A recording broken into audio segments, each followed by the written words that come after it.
Hogan, history might not mean anything to you. The names like Ric Flair, Dusty Rhodes, the Funks, the Briscoes, I could go on and on. History doesn't mean much to you, but it means something to me. So maybe Sting said it best a couple of weeks ago. Hulk Hogan, you and the rest of the NWO can stick it. Really alone. And I know that I feel the same way about you today as I did the day I said I do. That right there is your cheap imitation. You get what you pay for, don't you?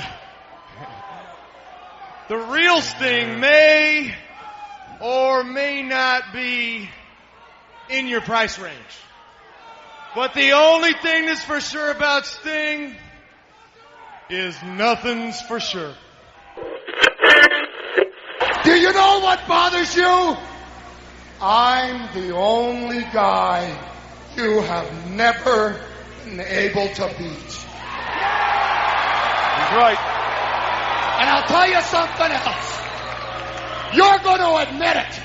I am as big an icon in this sport, and whether you want to say it or not, you at least have the guts to put your hand out and you shake my hand and you admit that it isn't you that brought all these people here. It's all these people here that made you. Hello, my name is Bob Bamber and welcome to the Wrestling 20 Years Ago podcast, going back in the time machine to October of 1996 for Volume 1 of this month's show. Volume 2 takes us to WWF and In Your House Buried Alive. Volume 3 take a trip to ECW, looking at 2 shows this month. Here in Volume 1 looking at WCW and Halloween Havoc. I'm being joined firstly by Peter Kimber. Pete, hello. Hello, Bob, how are you doing? Okay? Well, I'm okay, and another man who's probably only okay, Craig Wilson. Greetings, hello. Yeah, we're kind of walking wounded this morning. My voice probably sounds a bit more nasal than usual, and Craig as well, but we will plough through it. Speaking of which, Craig kicks off with the news. Yep, despite offering him a contract that would have made him earning almost on par with Hulk Hogan, Bret Hart declined WCW's advances in favour of signing a 20-year contract with the WWF. The WCW offer, in the midst of wild rumours and conjecture, was reportedly worth as high as $3 million a year, almost as much over 3 years as the WWF one was over 20.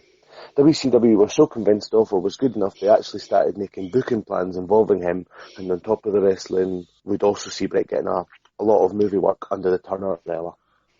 Hulk Hogan signed a 3-year contract with WCW this month, supposedly, and believe this if you want to, turning down a 5-year deal with WWF worth $5 million a year. Allegedly, the deal would have involved Hogan winning the Royal Rumble and another WWF title reign as a heel. Bret's WWF deal apparently involved the promise of a win over Hogan if he were to return. One man who could be returning to the WWF is Randy Savage. While things are still being worked out, it's thought that the end of the Halloween Havoc could be a way of writing off the character if he does end up leaving. The biggest story coming out of the WCW pay-per-view this month was actually a surprise appearance of Rowdy Roddy Piper, who confronted Hogan at the conclusion of the show. The angle, which saw both men largely respect each other, and Hogan give Piper far more credit than he would have expected, before the segment ran so long that the show went off-air while the pair were still talking in the ring. What this all means isn't quite clear yet, but given that Piper mentioned Hogan never defeated him, expect Hogan to get that win sooner rather than later. Halloween Havoc was, as many WCW pay-per-views have been recently, full of very good in-ring action of very little note, followed by dire matches involving the NWO. Savage and Hogan in the main event saw Hogan wrestle the first 5 minutes in a wig before Savage had the title won. That was before substitute referee stopped his count after feeling his neck. The Giant chokeslammed Savage on the outside and then rolled him into the ring for a sparked-out Hogan to pin him to retain the title. There were otherwise wins for Dean Milenko, winning the Cruiserweight title, Diamond Dallas Page, The Giant, Six, Lex Luger, the Faces of Fear, and the Outsiders winning the tag team titles. Ric Flair will be out for the foreseeable future for surgery on a torn rotator cuff, which is all but ruled him out of action for the rest of the year. Flair remained a prominent feature on WCW television, now as the de facto manager of the debuting Jeff Jarrett, who right out of the gate has been placed as one of the major men opposing the NWO, after basically being made to look like idiot to the middle of the month. The Nasty Boys returned and should be another act that will be opposing the NWO after their membership was rejected. Sting also returned this month, but after a brief promo saying the NWO probably couldn't afford him, stayed largely silent, appearing high in the arena on October 28th wearing white and black face paint.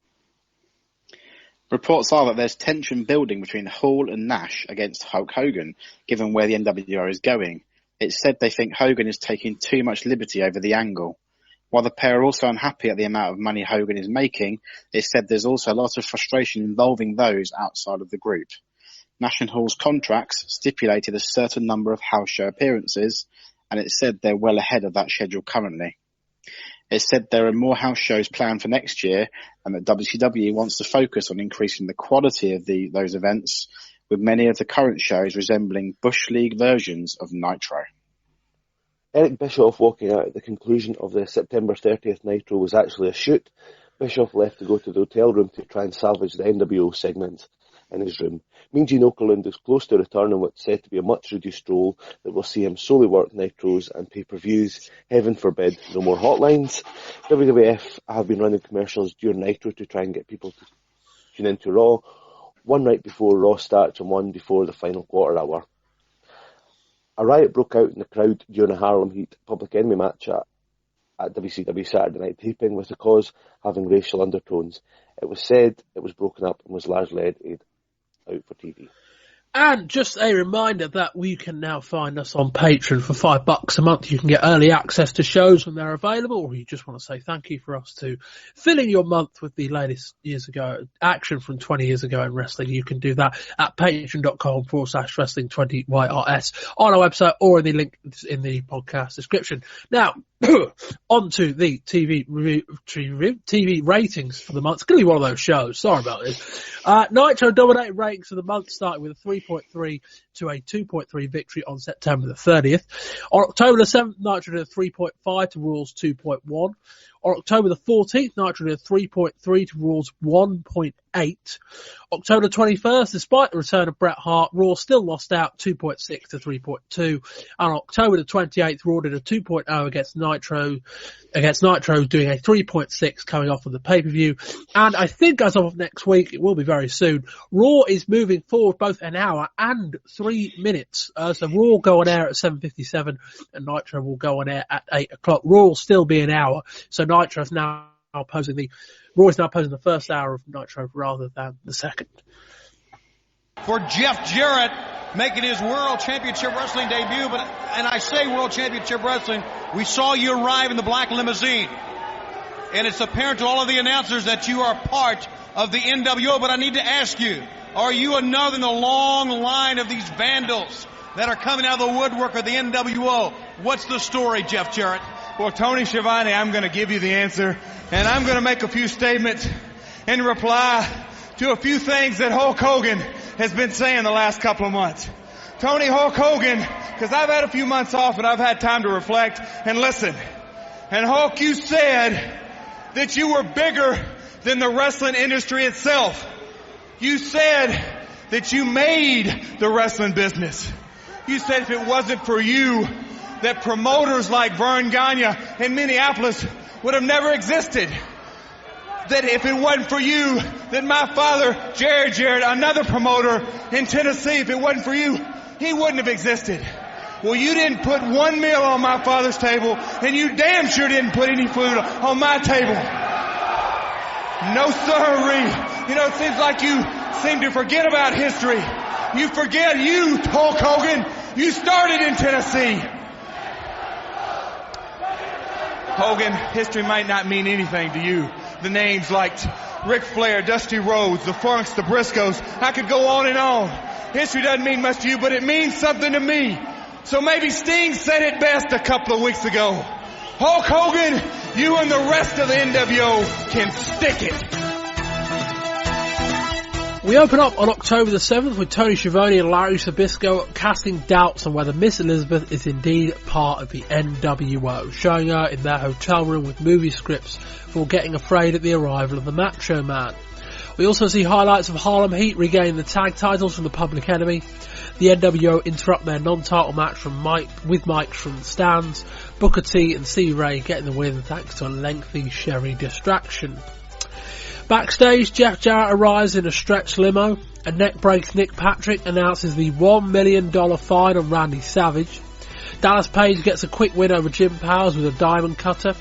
Seemingly nonplussed about his fine, Macho Man brings up the recent performance of the Slim Jim NASCAR. Megan Barbarian beat High Voltage. Glacier makes his cool entrance to face Mike Wenner. Tony and Larry put Glacier over big throughout and he wins before he even gets his own exit, counting down to hour number 2. Double J makes a somewhat lackluster entrance for his debut. His atrocious white gear seemingly go against the assertions of the commentators that he's joined the NWO. Jarrett beats Hugh Morris with a figure 4 on the Banjo's hip. Post-match, Jarrett calls out Hogan and decries him for claims he made wrestling, name-checking Vern Gagne, the Funks, the Briscoes and his father Jerry. One of wrestling's great mismatches seen Arn Anderson drag the Renegade to a half-decent match, Double A winning with the DDT despite the Renegade trying not 1, but 2 Jushin Liger handspring corner splashes. Luger saving a post-match beatdown. Squire David Taylor besmirches Jeeves on his way to the ring to face Luger, Lex getting the quick win. Arn chairing Luger on Lex's way to the back. Rick Steiner bests Chris Benoit, nailing Mongo and Benoit with the Horseman briefcase after a lengthy slugfest. Backstage we see the arrival of the Giant and Hogan, who says he's had some business to take care of. Macho arrives for the main event. In the back, Hogan sends the Nasties away with DiBiase and some paperwork. Ric Flair gets jumped by the rest of the NWO. We don't see that bit, we do see the aftermath. Hogan takes out Savage. Liz tries to stop him but drags her by the hair and Giant carries Macho back to the ring. The crowd start to fill the ring as Hogan finishes Savage. Liz is forced to watch as Randy gets outlined with spray paint instead of chalk. After a Hogan promo, in comes Six and an NWO monster truck and they threaten to take out the desk before we fade to black. First up, on October the 14th, Dean Milenko defeats Brad Armstrong.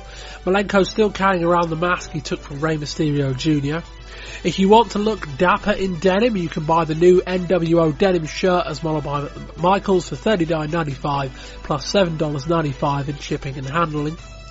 Saturday night's replay shows Hacksaw Jim Duggan almost lose after he defeats Wall Street, but the decision was reversed after Nick Patrick spots Duggan's take fists.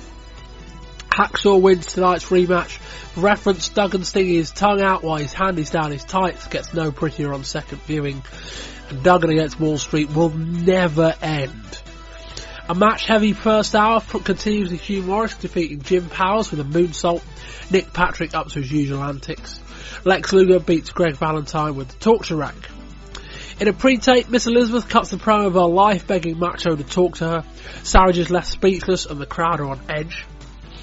Eddie Guerrero cuts a Cajun white meat promo on Dallas Page before beating the Cheetah Kid in a quick win, Cheetah Kid being Rocco Rock. Jeff Jarrett then gets a second win, defeating Big Bo Rogers, punching Jimmy Hart in the mouth in the process. Post-match, Jarrett gets confirmed to face the Giant at Halloween Havoc, replacing Ric Flair. In the main event, it's the Harlem Heat versus the Faces of Fear. The Outsiders come through the crowd, but Randy Anderson calls the match and sends them to the back. A no contest in a Nitro main event? Bischoff hints at unstable Randy Savage, perhaps weighing up leaving his boots in the ring. Hogan leads the entire NWO, flanking a reluctant Liz to the ring. The gang easily get their best reaction so far, but there's still a smattering of trash. Elizabeth tries to slap Hogan mid-promo, but gets cut off. Vincent holds aloft the NWO title as Hogan rips Randy and the Nasties, then join the party. Hogan lowballs the Nasties' contracts and the rest of them beat down on the Nasties before they get tagged. Hogan leaves on the note that Liz did and always will be dreaming of him, not Savage. Right, that'll cut to the end of the TV review for this bit. We're going to come back and discuss a couple of things on the TV for the pay-per-view, and then we'll fill you in on October the 21st. I know that this is awkward for both of us, but I've done everything I can to try to get your attention and to try to explain to you how I feel, and you won't listen. So this is the only thing I could think of to do. I know that saying I'm sorry will never be enough. The things that I thought that I was doing out of anger just proved that I was really a coward. And I don't know if I was desperate to hurt you or just to get your attention. But all I know is that I'm sitting here in this place where we used to share everything, in this ring that you built for me. And I'm alone again.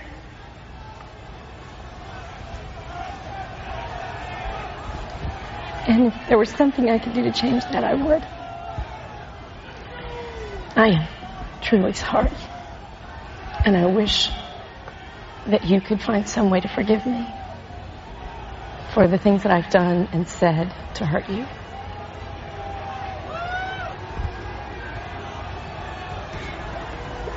I'm the one who has to live with all the things that I've done and the bad choices that I've made. And one of the worst choices I've made is signing with Hulk, knowing how self-serving he is and that he's using me to hurt you. I'm really lost, and I need you, and I don't think I can reach you.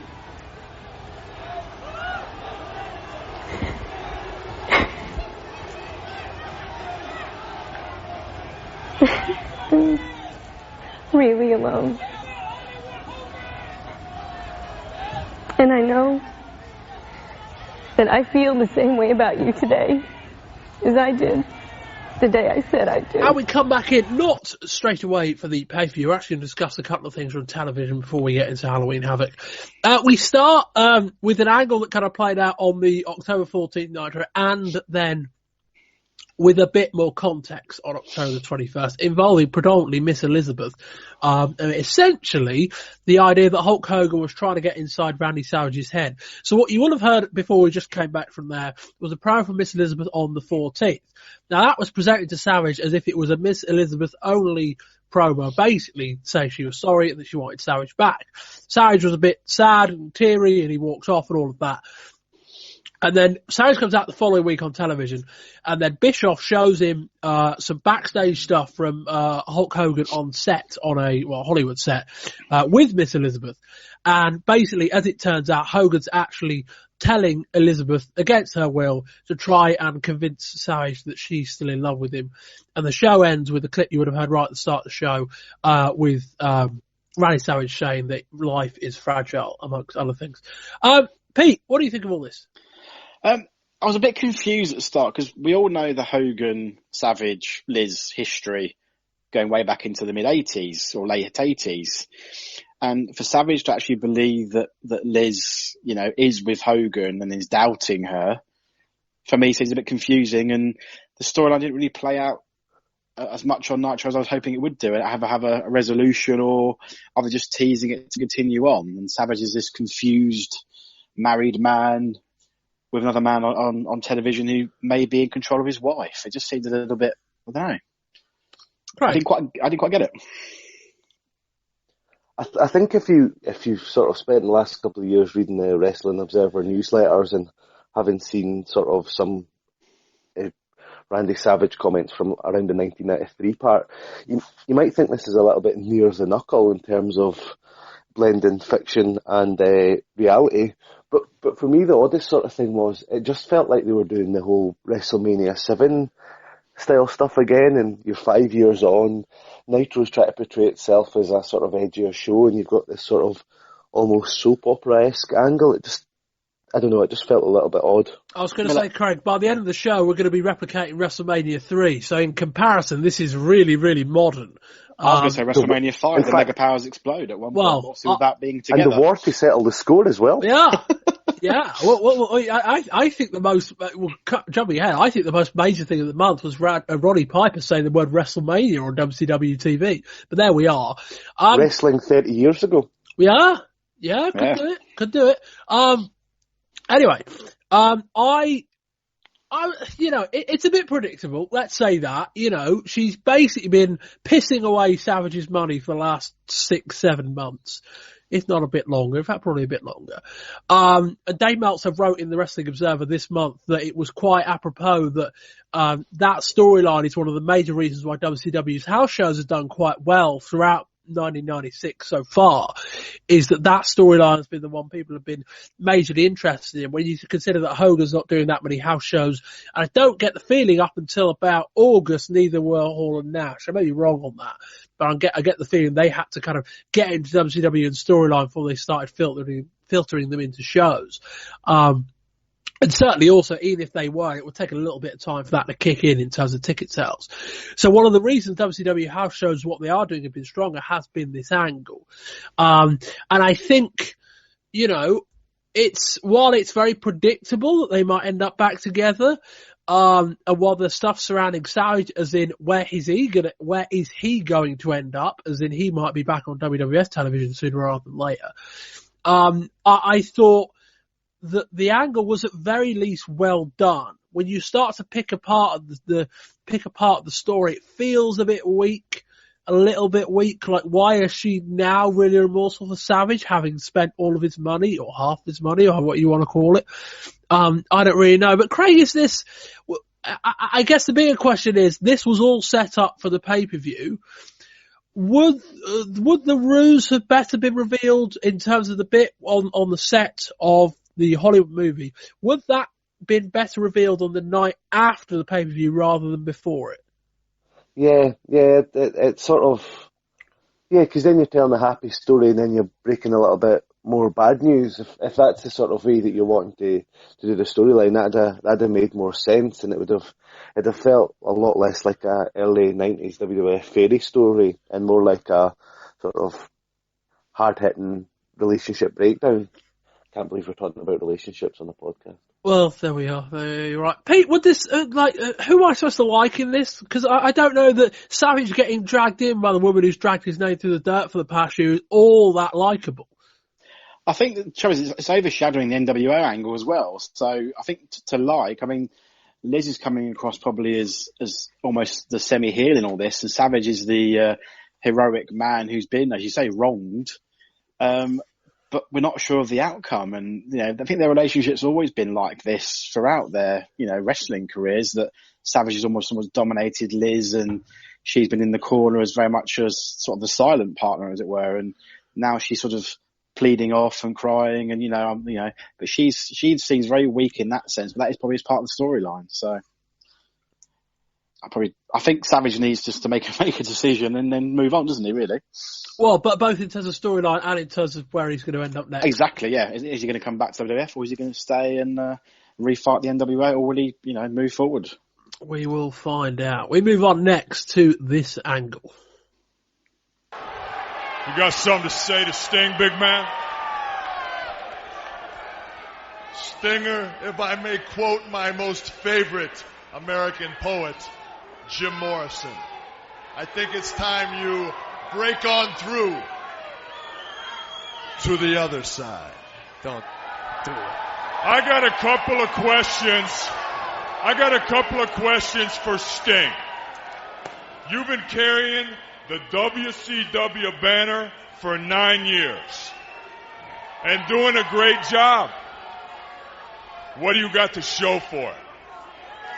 We bring him out, a bogus imposter, and nobody knows about that better than us, because we knew it would get to you. WCW tells you to stick it. We want you to know we're taking over, and with you, there's no stopping us. You jump NWO, you're NWO for life. Stinger. Come on, Stinger. He's done. Come on. They brought the devil out of him. He reached down. That right there is your cheap imitation. You get what you pay for, don't you? The real Sting may or may not be in your price range. But the only thing that's for sure about Sting is nothing's for sure. What does that mean? He's a free agent. What does it mean? What's she doing? He didn't say yes. He said he may or may not be in the price range. He did not say. He did not make the move. Well, now they're going to help Sting. Craig, later in the show, we're going to be debating the opposition to the NWO, as to an extent we did on last month's show. This is a bit different where Sting's concerned. It might work, but at a time where they've got not many options, this is a hell of a risk. Yeah, I'd agree. You've sort of had the NWO running roughshod over everyone, which on one level makes them look very dominant and very strong, but on the flip side, you've destroyed most of your talent, so it doesn't look like anyone can really face them. So it really is a sort of, it's Sting or no one, isn't it? Pete? Yeah, I completely agree. I mean, if they're going to play the slow burn on this character, that is a real risk, because right now, as Craig said, NWO is dominating everything, and WCW needs somebody, and Sting has been the face of the company for years, but he's in that no man's land of, well, you can't afford me, and I'm going to go and hide away, and that's that. So it's just if it's a slow burner, it could win, but what is the cost right now to WCW and NWO angle? So let's hope the future that they make that right. But Sting is probably needed right now by WCW as opposed to waiting, I suppose. Craig, what did you think of the angle on the middle of the 21st? I've never really been the strongest of Sting fans, so anything he's done has never really sort of totally wowed me. So I think it's difficult for me to ever have any feelings other than being underwhelmed by something involving Sting. I guess I've just never got the hype, or I'm not the most ardent of WCW fan.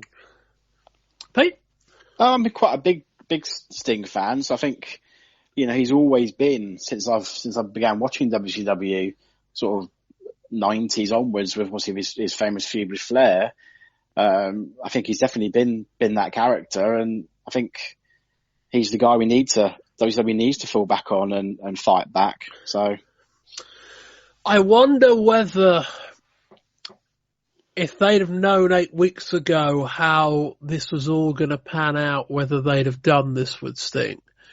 Like, it's not necessarily a bad idea, but I just wonder now whether no Bret Hart, we'll discuss that at the end, whether a Ric Flair being injured, now that they've turned the Giant, because they kind of had to turn somebody, I just wonder whether this big plan they might have gone, maybe not, knowing how all the cards were going to have fallen. I mean, as it was, I thought the angle was really quite good. There really is something to be said, and for one, it is quite nice to see that the NWO hasn't just exponentially grown in numbers in the last month. But there is something to be said for not the outright rejection by Sting, but the tease of him joining the NWO, and how much more power he would have if he rejects the overtures of the NWO, and how much more power he'd have if he kind of drags them along, which is kind of seems to me like that might be the idea. He didn't outright reject them. He's wearing, effectively white and black face paint, which, in many ways is the inverse of the NWO colours. It's just, we spent 3 years on this show kind of going, well, when are they really going to go with Sting? And the doors finally opened, and now they've just taken this complete left turn with Sting, one that probably would have made far more sense about 18 months ago. And obviously there wasn't an NWO angle to counter at that point. But it's like, of all the times to break away from the Sting character that has been consistently very popular for so long, this is a hell of a punt, really. Whether it'll pay off, we don't know. I mean, the month ends with Sting kind of sitting high up in the arena, not really saying anything. I was convinced, we'll come to this later, but I was convinced that the angle at the end of the 28th show with Hogan in the ring on his own was going to lead to something with Sting, because that's the big match they're going towards, and it didn't. So I guess we'll wait and see, but as we're going to discuss later in the show, with Sting over in this direction, and with Ric Flair out of action, all of a sudden there's not really very many people to oppose the NWO, but we'll discuss that later on.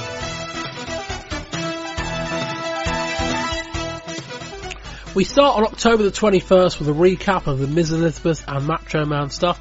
Zbyszko urged him not to do a Ric Flair, and give out credit cards to an ex-wife. Well said. First up, Beautiful Bobby Eaton takes on Lionheart, Chris Jericho. The two get decent time. Jericho winning with a drop kick from the top. He'll be facing Six at Sunday's pay-per-view. We see a Rey Mysterio Jr. video package where Milenko goes surprising along with Graffiti. That's the former Jimmy Del Rey. The Man of 1,000 Holds wins with a cloverleaf. Dallas Page beats Craig Pittman with a diamond cutter outside Teddy Long, costing his man by distracting Nick Patrick. Jeff Jarrett sets up to face Big Ron Studd, who's basically the Giants' pre-match jobber, but out comes Nature Boy to have a strut off. After Flair seemingly endorses Jarrett, Studd goes down to the figure 4 and Jarrett goes on to face Giant on Sunday. Post-match, Jeff issues a rallying cry to the locker room. Flair backs him up. Hour 2 kicks off with Eric Bischoff, Mike Tenay and Bobby Heenan wondering if Savage will arrive as scheduled.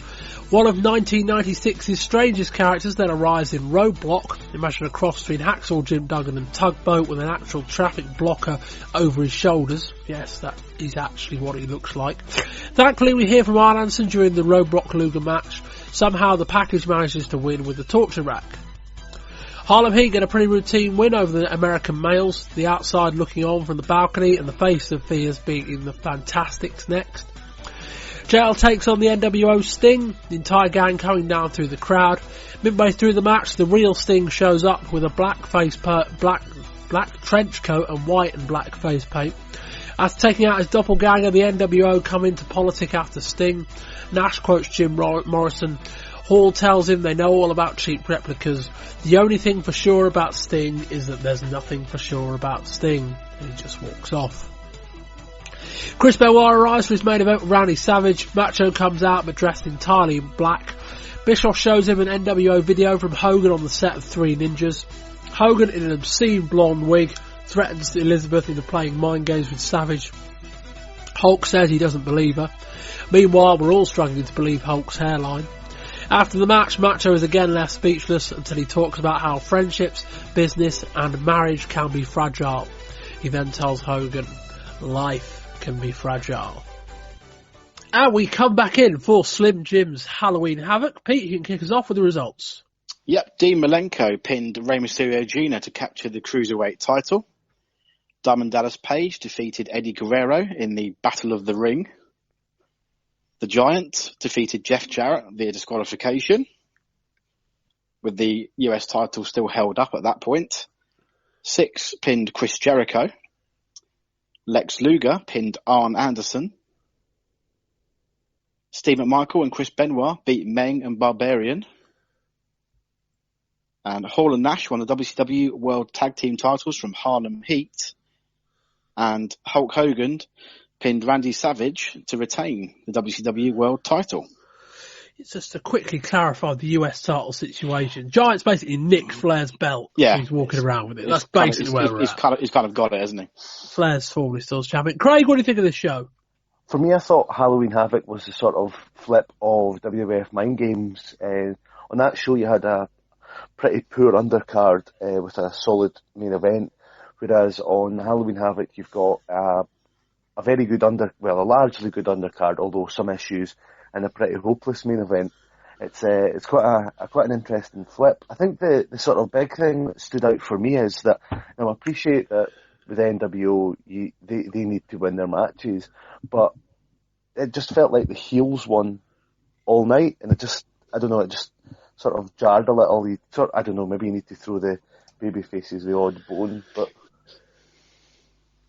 Pete. Yeah, I'd agree with Craig. I think there was no sort of good news in that sense coming out of the show. I think you're right, the undercard was an improvement on previous shows, but the main event really was a a bit of a waste of time in terms of the match itself, and the ending was fairly obvious, I suppose, to what was going to happen. And the NWO obviously announcing the matches, Ted DiBiase in the crowd, and the finishes to their wins weren't particularly that clean either. So it didn't put them over as dominant like that, but a win at all costs, and it was definitely a heels night. Yeah, running down this card, the only guy you can really look at and go, yeah, he's probably a babyface is Lex Luger. And even he won thanks to a chair, amongst other things. The Lex Luger, the babyface, putting his opponent in hospital, that. This was as strong an opening 2 hours as you're ever likely to see from an in-ring perspective. There really wasn't a bad match on this undercard at all. A lot of the matches didn't really mean a lot, and that's kind of an ongoing problem. But I've seen this pay-per-view 2 or 3 years ago, and it was a lot worse than this. I've seen matches similarly as irrelevant be far, far worse. So there is that. But the semi-main, the tag match, was quite good, but very predictable with a shit ending. And then the main event is right up there with the worst main event matches I've ever seen. And you look at a time where Hulk Hogan's just signed a big new contract, and Randy Savage is in the process of signing a big new contract. And Bret Hart, a guy 39 years old, has been the subject of a big bidding war that's made him, from a financial perspective, much more valuable than he's ever been. Randy Savage and Hulk Hogan are in very similar situations to Bret. And yet, unlike Bret, Randy Savage and Hulk Hogan just seem like they've lost it. There was enough going on with that match that was just bad. But the times where it wasn't meant to be bad, it was terrible. As in, they were incredibly sloppy. And it just didn't work. And it just didn't, this match has been built for a year. Well, technically this match has been building for about 2 years when you consider that they built this match, they teased this match from the first day Randy Savage rocked up on WCW Saturday Night in, I think, December of 1994. That's been the match building for 2 years. They locked this match in for this show at this venue 10 months ago, back in January, when they were in Las Vegas for the Clash. They said, right, we'll book the MGM and we'll do Savage against Hogan. Now that obviously came as with the idea that Hogan was going to be a babyface, and who knows what Savage would have been at the time. Obviously all that's changed since, but it was dreadful. And yeah, one of those things where you get to the end, that's the only thing you remember. Anyway, we'll save more analysis on that when we get there. We open up Slim Jim's Halloween Havoc with Tony Schiavone, Dusty Rhodes, and Bobby Heenan on the call. We start with Dean Milenko versus Rey Mysterio Jr. for the WCW Cruiserweight Championship. The Halloween Havoc set, as always, looks really nice. The Slim Jim branding on the turnbuckles are a bit garish, funnily enough. Slim Jim colours being the old Hulk Hogan colours, with the yellow and the red. Milenko starts toward the bell, hitting a back suplex and a slam. He sets for an early Texas cloverleaf, but Mysterio rolls out of it. Mysterio goes for a second rope moonsault, but Milenko catches him. Milenko runs into a drop toe hold. Mysterio gets up and hits some lovely head scissors. I sense the crowd could be a hot one tonight. Mysterio gets a look at the mask he took off of Milenko. Mysterio gets a look at the mask Milenko took off of him. Rey Mysterio catches him off the turnbuckle, then hits somersault senton. Mysterio gets the mask off Milenko and swaps it with the one he had on already, so he's now wearing a different one. Mysterio counters a head scissors into a near fall. He goes again, but Milenko cuts it off into a side suplex. Milenko hits a reverse release suplex on Mysterio, sending him vertically downwards into the ropes. Mysterio ends up selling a knee injury, but did quite well not to land on his head. Milenko locks in a painful looking bow and arrow. They come off the top and Milenko hitting a belly to back, then a vertical suplex. Mysterio nearly gets it with a cradle. Milenko goes for a long sleeper. Mysterio rallies. Milenko hits a lovely whippy gut wrench suplex. The pair both climb to the top before getting knocked off onto the floor. Milenko goes for a tilt and whirl something, but gets flattened by Mysterio. Mysterio hits a rolling senton from the apron, then rolls a cradle through for a 2. We get a nice, if hideously choreographed sequence, which ends in a near fall. Heenan says there were 806 moves in that sequence. Mysterio hits a corkscrew moonsault from the second rope. Back in the ring, he hits a lovely snap Frankensteiner, but only gets a 2. Mysterio hits a springboard something, but Milenko catches him into a lovely sit-out powerbomb for a real nice near fall that the crowd bought. Mysterio goes for a runner off the top. Milenko counters it and then hits the gut-wrench suplex off the second rope that looked horrendous on his knees. Still, he comes Mysterio for the 3, and Milenko wins the Cruiserweight title. Pete? I thought this was a great way to start the pay-per-view. You know, really had a bit of everything in there. You had your high-flying, top rope, you had proper wrestling, some rest holds. The crowd, as you say, were really into it. It peaked. It went down again a little bit. The crowd came back into it with like the sleeper holds and then back into it again. There were some weird comments on commentary from Dusty Rhodes and Mike Tenay regarding Mysterio maybe being tired, and Tenay saying that Mysterio has won the heavyweight championship recently. I presume that was in Mexico, but it almost kind of led you to believe that Mysterio was going to lose the title halfway through. And that finishing maneuver, I think that looked pretty nasty, almost. Is it called like a doctor bomb, I believe? Is that correct? Sounds about right. Yeah, it looked like it almost slipped as he was doing it, and it was a great way of ending the match. But I felt Mysterio was going to win before that with the near falls that were coming in. But good to see Milenko pick up the pin. Craig? Yeah, I really enjoyed it. Sort of hallmark of WCW that you've got really good cruiserweight matches getting about 15 to 20 minutes early on in shows. This was really excellent. I sort of share everyone else's thoughts on the finisher. I remember wincing when I saw it happen. But yeah, no, this was excellent. The crowd were fantastic as well, which helped. But I think the Milenko and Ray deserve a lot of credit for taking the crowd on the journey they did. Yeah, there's still stuff to be done character-wise, and they don't seem to be willing to do that, but it is kind of getting to the point now where they just keep doing this match over and over again, to the point where I think people are beginning to buy into the rivalry. Both these guys are good enough where you could put them on consecutive, twice, 3 times, 4 times in a row opening up a pay-per-view. And they could have different enough matches and provide the crowd are hot enough, and generally they are, given it's the opener. They'll respond to a lot of cool stuff they've never seen before. It's still early days for the Cruiserweight title, but if it's gonna keep getting if they're gonna have matches of this quality, you suspect the title, the division of the belt's gonna get over, we would think. But we shall see. I really like the match. Again, lacking a bit of context, but I think there's more further down the line how they're going to do that. But a really nice opening match. And Milenko and Mysterio, I don't think are capable of having a bad match. As I say, this pay-per-view 2 or 3 years ago opens up with God knows what, Kevin Sullivan and Road Warrior Hawk, probably something like that. So this is a much bigger improvement on what I imagine WCW of 1994 would have put forward. Anyway, Lee Marshall is backstage with Jeff Jarrett. Jarrett says nothing of note other than forget everything else he's got. He's got it in the middle of the ring. Flair is on hand in a suit. Seems like they're hoping Flair is going to rub off on Jarrett. Flair even wishes Savage good luck in his battle against the NWO. Move on next to Diamond Dallas Page versus Eddie Guerrero. Page gobs some gum at Eddie, who wants a fast start, but Nick Patrick is on hand to stop him. Page rams Guerrero hard into the guardrail. Guerrero punts Page in the bollocks, but doesn't seem to get a reprimand from Patrick. We exchange submissions. Guerrero hits a drag and then a drop kick. We drop to the outside and Page gets slammed into the guardrail. Page then crotches Guerrero on the top rope. Page then whips Guerrero into the guardrail.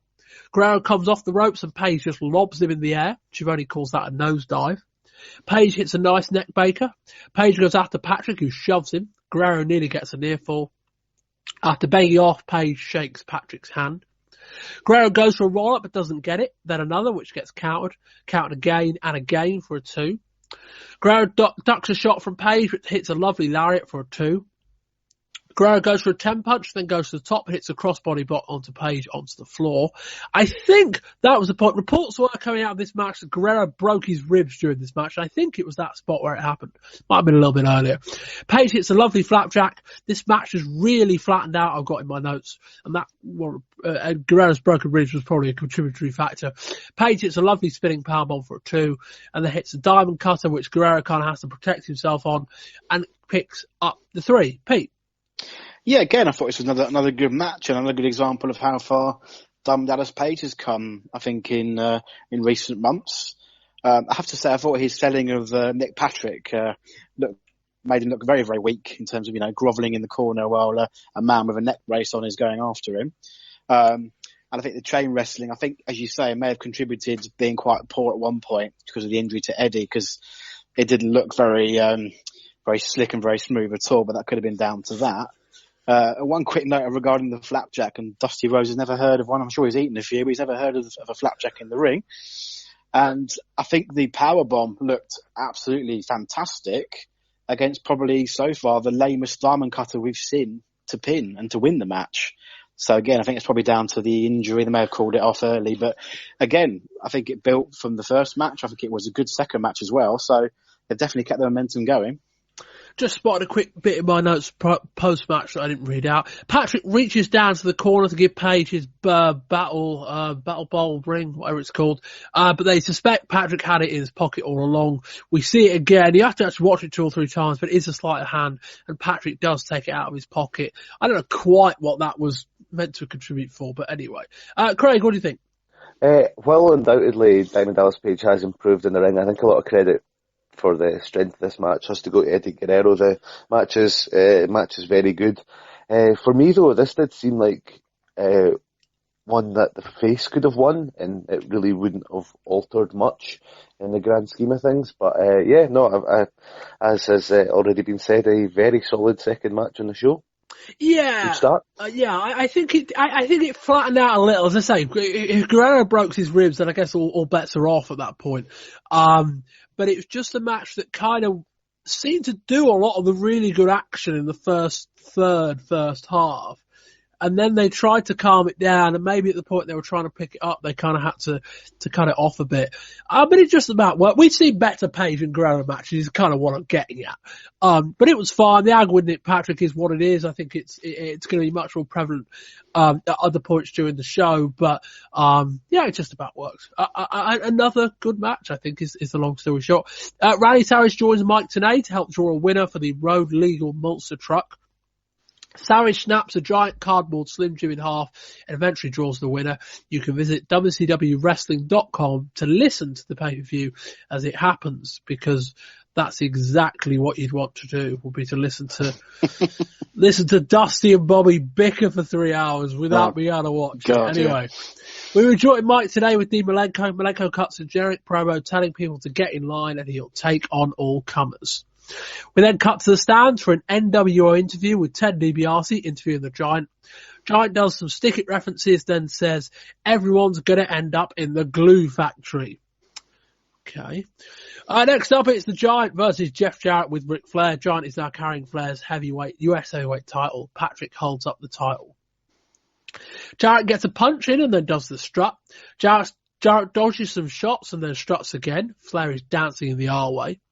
Giant picks up Jarrett for an atomic drop before just flinging him across the ring. Jarrett jumps on Giant's back with a sleeper. Giant staggers back into the turnbuckle, but Jarrett jumps for the second rope and gets back on him. Giant fades. Giant hits a big boot, goes for the cover, but Jarrett kicks out. Flair starts creeping into the ring with a chair, but then retreats. Giant then hits a low blow on Jarrett. Flair grabs a mic and tells Jarrett to kick his NWO ass. Giant hits a pair of soft back breakers, who then get a long bear hug. Jarrett escapes, it's a quite nice drop kick. He then goes for a body slam, which just collapses. Jarrett comes off the top for a near fall. He then goes for a figure four, but Giant just kicks him to the floor. Giant sets up Jarrett by the ring post and then goes for a shot, but Jarrett moves. Jarrett goes for the figure four on the floor, but Giant, as he did to win the title for a second time, reaches across and goes for a choke. They stand up. Flair runs up behind him, hits a low blow, and that will end that. For once, and in a really quite nice touch, the Four Horsemen storm out following the conclusion of the match to prevent an NWO attack. Craig, what do you think of this? I thought this was a pretty good match as well. It made Jeff Jarrett look pretty strong. It was an odd finish, though. I mean, we talked earlier on about how if WCW need a new babyface, is Jeff Jarrett the guy? And I don't know if that was the destination they were going, that they couldn't have had them win this, but maybe I'm just sort of too critical on the finishes here. But considering Bob, you and I have done the journey through WWF in the last couple of years, we've certainly seen some of the worst of Jeff Jarrett, but this has got to rank as one of the sort of better outings for him, I thought. Yeah, I mean, when you consider really that his only real major match there's been a couple actually, but the only memorable match of note was the match with Shawn Michaels last year. Yeah. You would have said that Jarrett and Giant would have been a disaster, but Pete, it wasn't. I think he held Giant very well. He carried him quite well throughout the match. I think the DQ finish kept Jarrett fairly strong. It didn't make him look, as you say, as this new sort of babyface role that he has taking over from Flair. I think maybe if he had been pinned the Giant, that would have made him look, a real threat to the NWO. But at least it kind of protected Jarrett. And I think it was a decent match overall. Yeah. I think you made a great point about the Horsemen at the end as well. It was great to see that. All of them flooding out for a change and backing up their man up against the NWO potentially. That was a really nice touch. I think you're right. Yeah, I mean, I suspect that was more just a logic hole because they didn't want the NWO to run out. But we are at the stage now where that kind of does need to happen, and that will play into stuff that goes on later in the show too. But I really like this match. The Jarrett's a bit, there, like, we're going to discuss him more later in the show, and as we kind of discussed last year, like, Jarrett's just a guy, really. But, like, this wouldn't have been a match I would have gone, this'll work. But it just about did. Jarrett was just about able to kind of bounce off of Giant and, like, basically run around him almost. One criticism I've had of Giant matches before is that they're very kind of bits and pieces. This didn't really feel like that. And it just about worked. As for the finish, Craig, I think it was just very simply that they just wanted to protect both guys. Would that be fair? Yeah, probably. That's probably a reasonable judgment. I guess they don't think that they're in quite the desperate need of a babyface as we do. Maybe that's it as well. Oh, what, you mean Jarrett going over Giant? Yeah, because we sort of were discussing earlier on just the lack of depth, and I guess they could have used this show to sort of push someone to the moon to strap a rocket on someone's back, but maybe they actually don't think that they need it. But yeah, I do totally also agree with the assessment that it could be in no small part to try to protect both guys. Go on, Pete. Yeah, you'd have also thought that having just signed from WWF, WCW may have wanted to use Jarrett as a yardstick to be like, you've used him that way, and now you're going to, I think they're criticising him right now for being this fake singer, as it were, and now we've got him up against the Giant, and in one of the main matches in our pay-per-view, so would have been an idea maybe for him to go over to really strengthen that angle, or that point of view, but obviously didn't quite go with that at this point, but I think you're right, protecting both these guys probably was the way they were looking at it at that point. And speaking of Jeff Jarrett, we will be discussing, not really, referencing the latest stage of his storyline over on the WWF show in Volume 2 as the roadie returns to the WWF as Jesse James, which is his actual name. I think. No, it's not. Sorry. But it's just, that's the name they've gone for with him anyway. The real Double J. So there's that. That's on that side anyway. But Jarrett, you will see, if you watch Raw this month, you will see Jarrett being pinned by Shawn Michaels from last year. So that happens. But anyway, that's where we are. Quite like the match. We'll discuss Jarrett more towards later on in the show. We joined Ted DiBiase with another interview. He calls it a mark in the win column. He and Six both call him a fine athlete, but he will be crucified for the sins. That's Jericho they're calling a fine athlete, by the way. Next up, it's Six versus Chris Jericho. We start with a high-paced choreographed exchange. We see Conan and Kevin Sullivan. Oh, and Big Bubba watching from ringside. Kevin Sullivan actually looks quite normal in a suit jacket. Jericho hits a hell of a knife-edge chop, then a nice running clothesline into the opposite corner. He climbs to the top, but Six drop kicks into the floor. Six hits a series of hard kicks to Jericho's head. He then drops an elbow from the second rope to the apron. Jericho comes off the top with a crossbody to the floor before sending Six hammering into the guardrail right in front of the Dungeon of Doom. Six comes off the top but only gets met with a drop kick from Jericho. Jericho bridges a pin, but Nick Patrick pins are taking ages. Another pin, another slow count, which gets a lot of boos. Six hits a spin kick, but Patrick is down for the 3 very quickly this time, and Six wins. The segment ends quite preposterously with Patrick helping Six to the back, or as it kind of looks like, Six helping Patrick to the back. Pete? Again, a decent match. I think, unfortunately, Nick Patrick has overshadowed the whole of it with obviously his antics with the slow counts and then the fast counts in it. I mean, I'm quite a big fan of Chris Jericho, obviously from ECW, transitioning through to WCW. And Six as well, I think, has definitely got a career here, probably in the cruiserweight division alongside Jericho. But it's just a real shame for me that Nick Patrick seemed to be the person who made the most impact in this match. Craig? I thought Jericho was very good. I thought both were good.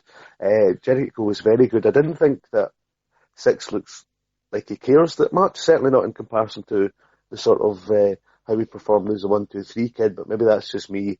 But my main criticism of this has to just be the sort of ref overshadowing it. Yeah, this is one of those matches where I don't think the goal was for the two guys in the ring to have as good a match as they did. The goal was to get Nick Patrick over for what we're going to see later on in the show. So in that sense, we can't be massively high, I won't go too overboard on positively or negatively on the match. The match was good. Jericho's a bit flat at the moment. That'll need some time. Six is a bit flat. That's the first wrestling match I've seen of his, February, I think. Maybe he surfed it a bit later on, but it's been a while. And I think they've, we talk about Jarrett coming in from the WWF. Six is another guy, the 1-2-3 kid, who was kind of a bit up and down. Didn't do a lot in that run. But this match, it threatened to be good. And I think that both these guys can work. I think we know that. It just wasn't really a match with a lot of context or a lot of build. But yeah, you kind of wonder whether give these two a bit more time, in a match where your number one goal isn't to get over a referee storyline, and we might end up in a slightly better position. But as I kind of got to, Pete, would it be fair to say at this stage, matches, 4 good matches, even if they weren't that much consequence? No, I'd agree, definitely. I think the opening 4 have definitely held everyone's attention. I think the crowd, as you mentioned at the very beginning, looked like they're going to be a decent crowd. They stayed with it. So I think it's been a very, very positive start. I agree. Yeah. Mike Tenay is backstage with Lex Luger. The interview is worth it alone just for Luger's hair. Halloween indeed. Arn Anderson versus Lex Luger is up next. Scarier still is Arn's sleeveless denim jacket, but they seem to be in the fashion at the moment. You can buy a denim shirt for $39.95. WCW Nitro denim shirt. I think it's a long sleeve one, but and in WWF you can buy a denim jacket for $49.95 with Bret Hart, Shawn Michaels, and The Undertaker. Well, there we are. Anyway, Arn starts out hard. Luger flexes up as Arn turns his back, and it's a lovely gorilla press slam. Luger drives Arn into the now padded ring post. They must have Taskmaster mic'd up, as we can hear him say, "Rack him, Luger," from the front row. Arn cuts off Luger with an elbow, but Luger manages to put him in a reverse tree of woe. Arn hits a typically lovely spinebuster. Luger rams Arn into the guardrail. Arn drives his knee into the back of Luger 3 times. This has been a very physical match. Arn works an abdominal stretch in the corner, using the ropes when the ref isn't looking. Luger goes for a clothesline. Arn ducks and Luger almost charges into the ref.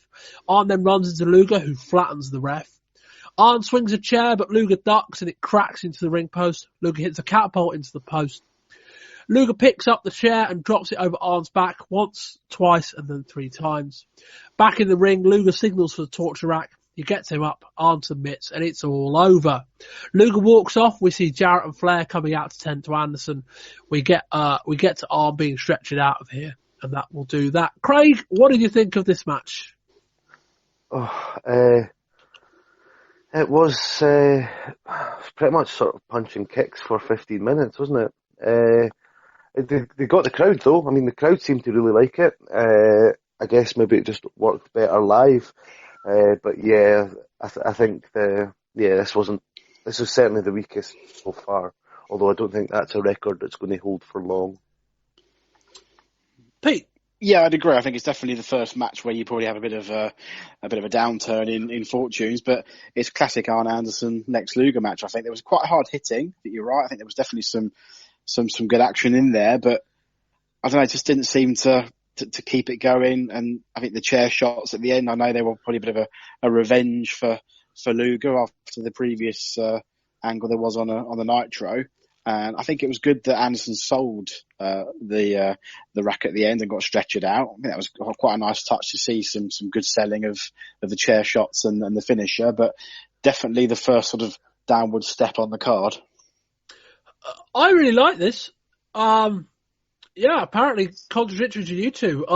It's the kind of physical style of wrestling that I quite like.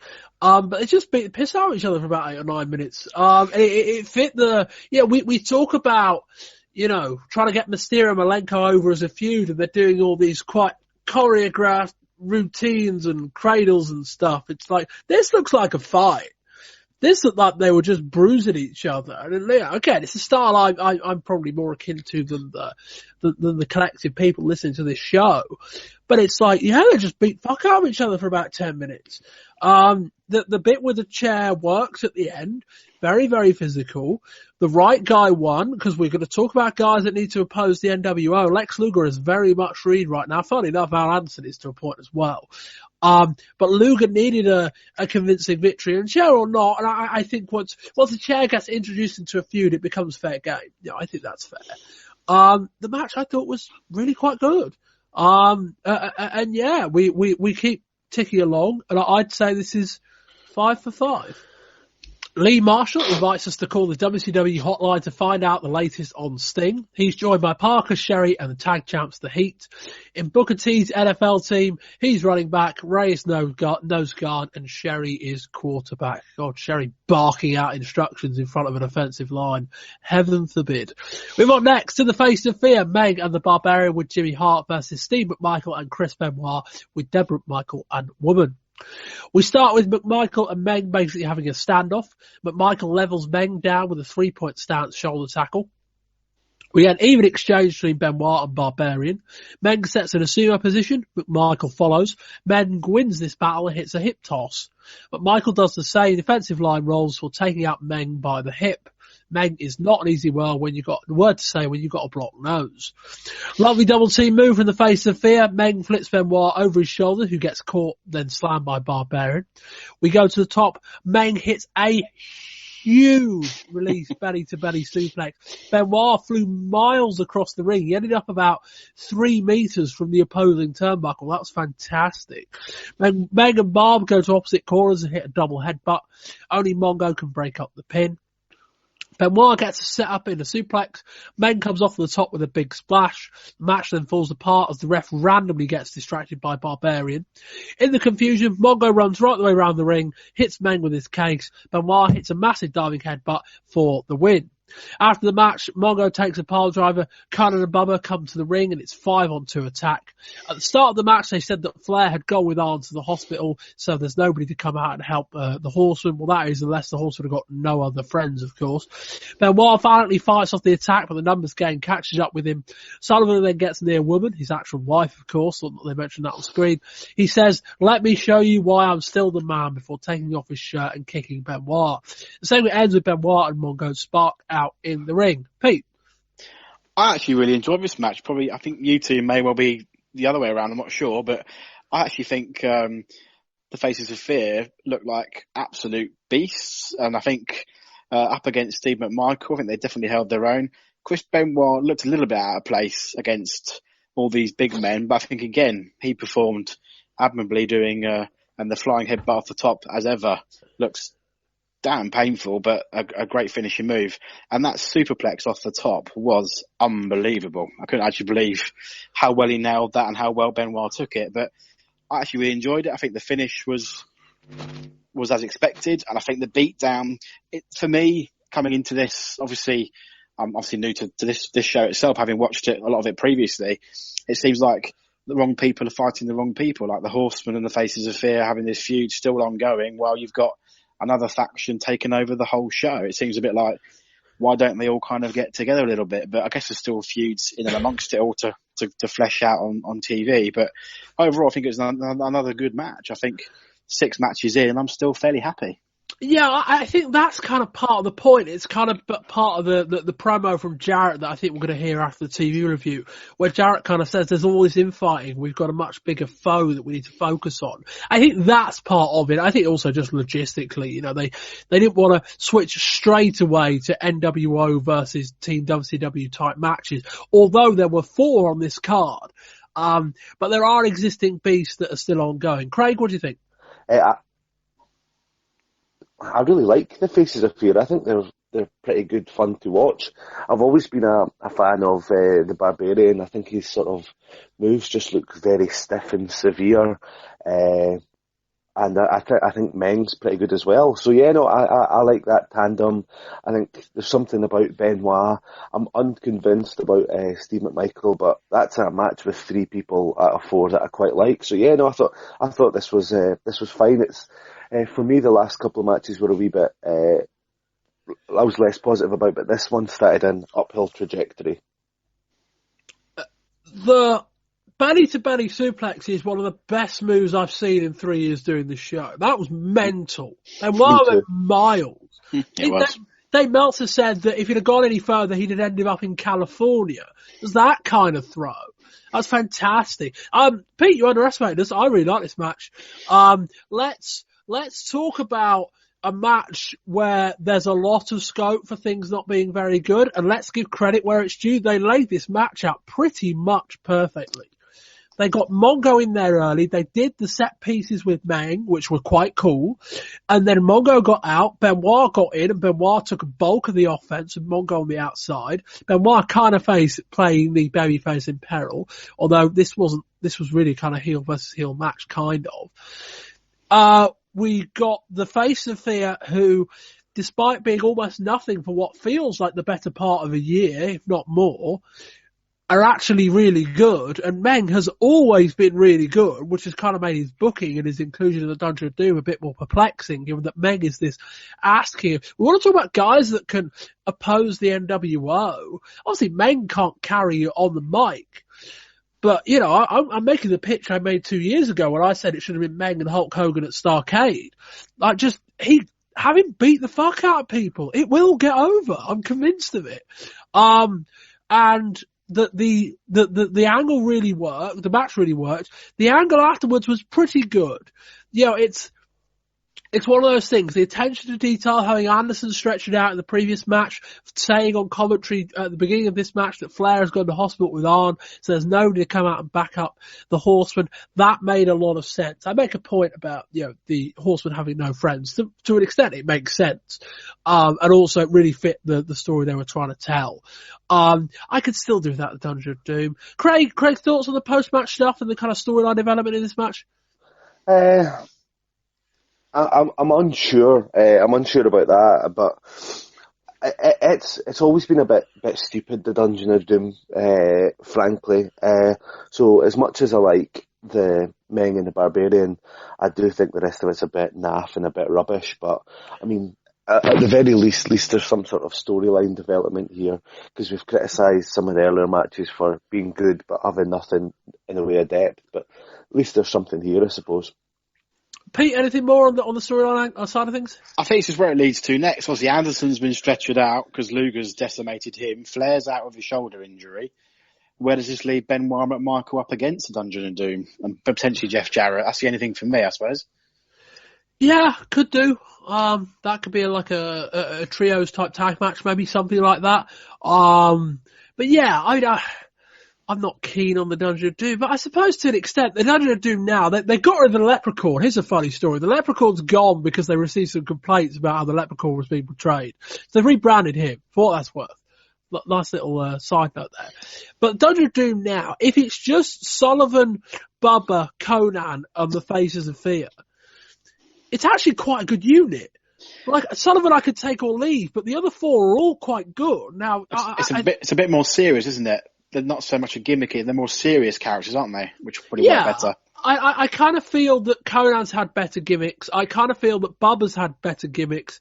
And I probably suspect that Meng has had better gimmicks. So there is that working against them. And Kevin Sullivan probably has too. But they're all quite good workers, Sullivan aside. And Sullivan I don't think is going to do much in ring work. It should just about work. But yeah, you're right. The Horseman group, with like Flair as the ambassador, Arn on the sidelines, and then Jarrett, Mongo, and Benoit. We'll see. We will see. Anyway, We're back with DiBiase in the stands, who says the NWO are 2-0 up. He says Harlem Heat are next on the hit list. And next up, it's the Outsiders, Scott Hall and Kevin Nash versus Harlem Heat, Booker T, with Stevie Ray, with Sister Sherry and Colonel Robert Parker for the WCW Tag Team titles. NWO are clearly popular with a large portion of the fan base. Nash and Hall grab hold of the title belts and put them on. The match hasn't even started yet, and attention has been drawn towards the near left-hand corner of the building. That seems to just be a disturbance, but it's odd seeing Booker T and Scott Hall getting the action underway, and nobody's really looking at them. That wasn't an NWO angle, that was just something happening in the crowd. Booker goes for a leapfrog, Hall stops and just ladders him with the right hand. A double hip toss reversal before Booker T just hip tossed him over the top, with the ref distracted. Ray flattens Hall with the clothesline. Hall gobs on Stevie Ray, Nash comes in, and I think if you listen closely enough, you can hear some Diesel chants. Nash attacks in the corner, but Ray gets back on top and beats him down. The heel versus heel dynamic actually works really well in this match, and then we get a lovely scissors kick. Ray fights off a bulldog, hits a lariat before tagging in Booker. Nash gets a shot in on Booker on the apron. Ray hits a clothesline for a nice near fall. Nash hits a big boot, probably the best big boot I've ever seen him hit, which isn't actually saying that much. Booker goes for a crossbody on Hall and just catches him and slams him. Sherry gets on the apron. Hall actually channels a bit of gold dust by kind of rubbing his hands up his chest and then kind of blowing at her. Sherry slaps him, so Hall ends up slogging her. After all that, Booker hits a spin kick and both men are down. Okay, that's definitely raised a chance, we can hear. We get a sleeper, but Hall is able to crotch Booker on the ropes. Dusty says, I tell you what, you're nuts if you don't think that hurts. Thanks, Dusty. Ray gets a 2-on-1 against the Outsiders. Ray picks up Hall and throws him to Nash. We get a Harlem hangover. Inexplicably, the referee walks right past the pin attempt to tend to Booker's injury. Parker gets in the ring. Nash grabs the cane off of him and drops it across Ray's back. Quite hard. Hall pins Ray, whilst otherwise spark out cold, and the Outsiders win the titles. That's the next part of the segment. Pete, what do you think of this? I think there's never any doubt that the Outsiders are going to win the tag team titles from the beginning. You know, seeing as they were the bigger time heels than Harlem Heat. I thought it was a good match. I think if you look at it, you know, all four of them are huge guys, you know, plus 6 foot, built like, you know, really, really well. And I think that it looked a spectacle from the beginning. As you say, the start of the match with the crowd disturbance was quite funny to see everybody looking to the left rather than looking at the action. I think it was a decent match. I think, I don't think Hall and Nash as a tag team, for me, personally, works that well. I'd rather see them in singles matches, but I guess as the Outsiders, this is what they're going to be doing for the beginning of their start here. The finish, again, why couldn't it have been a clean win? And the way Parker gave the cane over and then ran away, I didn't quite understand all that. But obviously, the cane shot looked quite good as well for the pin. So I think the win was to be expected. Craig? I certainly think that this match exceeded expectations. Going in, I didn't have high hopes. I think the thing that was most surprising, because the result certainly wasn't, the fact that the fans really popped for the result. So it's like the heels are becoming really cool and they're getting cheered. That could create an interesting dynamic down the line. But yeah, this was a good match. Good enough action inside the ring. It's not, we didn't expect sort of many fancy moves, but they did all that they do to the best that they can do it. So yeah, it worked well. This again, I gave them credit for laying out the match earlier in a way that really worked well. This really worked well. It's not necessarily a pairing that you would have automatically aligned, particularly as you would have said, well, you put the Outsiders in with a group of heels, they're going to get cheered. They did, but I kind of get the feeling they would have got cheered regardless of who you'd have put them in with. Because you could have justified the Nasty Boys being in the spot, obviously they're not tag champs, so that was part of the goal. But you would have ended up with, like, the Nasty Boys as the team you're trying to get over as baby faces, getting a lesser reaction than the heels, and it wouldn't have worked. And the other reason this really works, on top of that, was not only do you kind of have an excuse for the Outsiders getting cheered, but it also meant that kind of the Heat could be just as dastardly as the NWO. in that it meant that they could kind of go toe-to-toe with them on the heel antics because they're both heels. That worked really well. The match was really strong. The crowd were all over it. The finish was, I mean, you know, I've been doing Hollow Heat matches for far too long to be surprised by this shit anymore. But the finish by any standards was really impressive because the pin starts and the ref just runs right past it. Really quite impressive. But yeah, I think, Pete, as for the finish, I think it was a simple case of, much like in the main event, they wanted the NWO to go over, but in the least convincing way possible. And it is a little bit interesting that in both instances, in this match and in the main event, the NWO member won despite being completely sparked out. Any more thoughts, Pete? No, that's actually a very good point that, as you say, they managed to get pins despite being completely knocked out. I think you're right, actually, in looking at it from that point of view, that let's just have them win maybe at all costs rather than completely, you know, dominating and take over. So I think that may work moving forward, hopefully. Let's see how it goes. Craig, any more thoughts or hit the moment?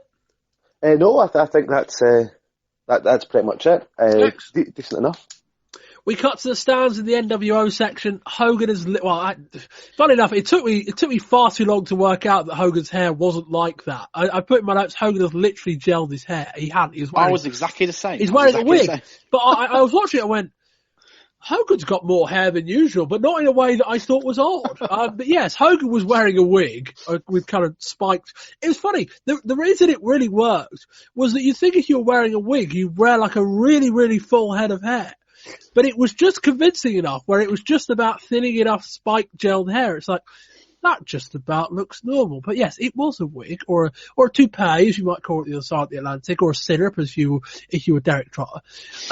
Eaton says maybe those are just nerve ends. Hogan says he's going to slam a long lost puppy with the Macho Man. And we hit the main event. It's Hollywood Hogan with the Giant and Ted DiBiase versus Randy Savage for the WCW World Heavyweight title. Savage's music starts, then randomly stops. He comes out the second time round, then ushers out something through the smoke. Out drives a Macho Man monster truck. The windscreen is a giant pair of Macho sunglasses, and there's a hat on top to boot.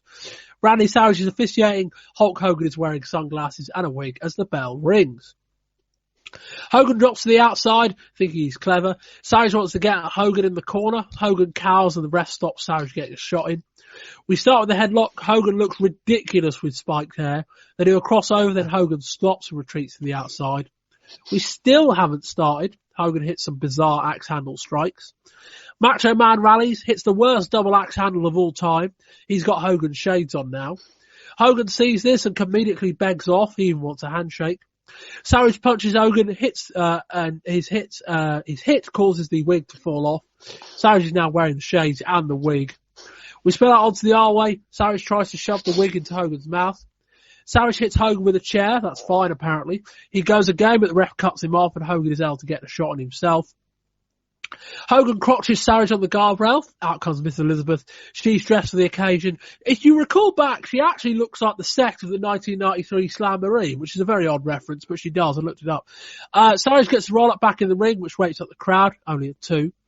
Hogan uses Liz as a human shield. He then scarpers into the ring. Savage hits a horrid-looking scoop slam. They run around the ring. We get back to Hogan using Liz as a shield again. He shoves her into Savage and then floors Savage. Back in the ring, Liz is using herself as a human shield to protect Savage. Hogan gets a bit possessive with Liz. He goes for a leg drop, but Savage moves. DiBiase attempts to give Hogan something, but Liz manages to get a hold of it. Oh, and there's a ref bump. Savage hits a body slam. Out comes another ref, but preposterously he just runs past all the action to tend to the down ref. I thought it was really good. Out comes a third referee. Of course it's Nick Patrick. I think you might know where this one's going. Savage hits an elbow drop. Patrick counts 1, 2, and now he's out his neck. The match continues. Savage hits Patrick. Hogan goes to hit Savage with the object. Savage blocks it, then hits Hogan. He goes for another elbow drop, but DiBiase pulls him off, so Savage goes after him. Here's the Giant. He chokeslams Savage on the floor. Giant rolls Savage into the ring, drapes Hogan over the top of him. Hogan's completely spark out. Patrick gets down and emphatically counts the 3. As Patrick stands up, his facial expressions are world class. He's so good at this role. Giant then returns with a bowl of ice and water. Hogan is spark out, so pours the ice onto Hogan and wakes him up.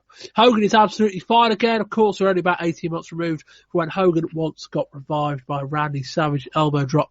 Listen to that on the January 1995 show. We'll come to what comes next in a minute. Craig, what do you think of the match? This is so shit. It's just terrible. It's almost embarrassing.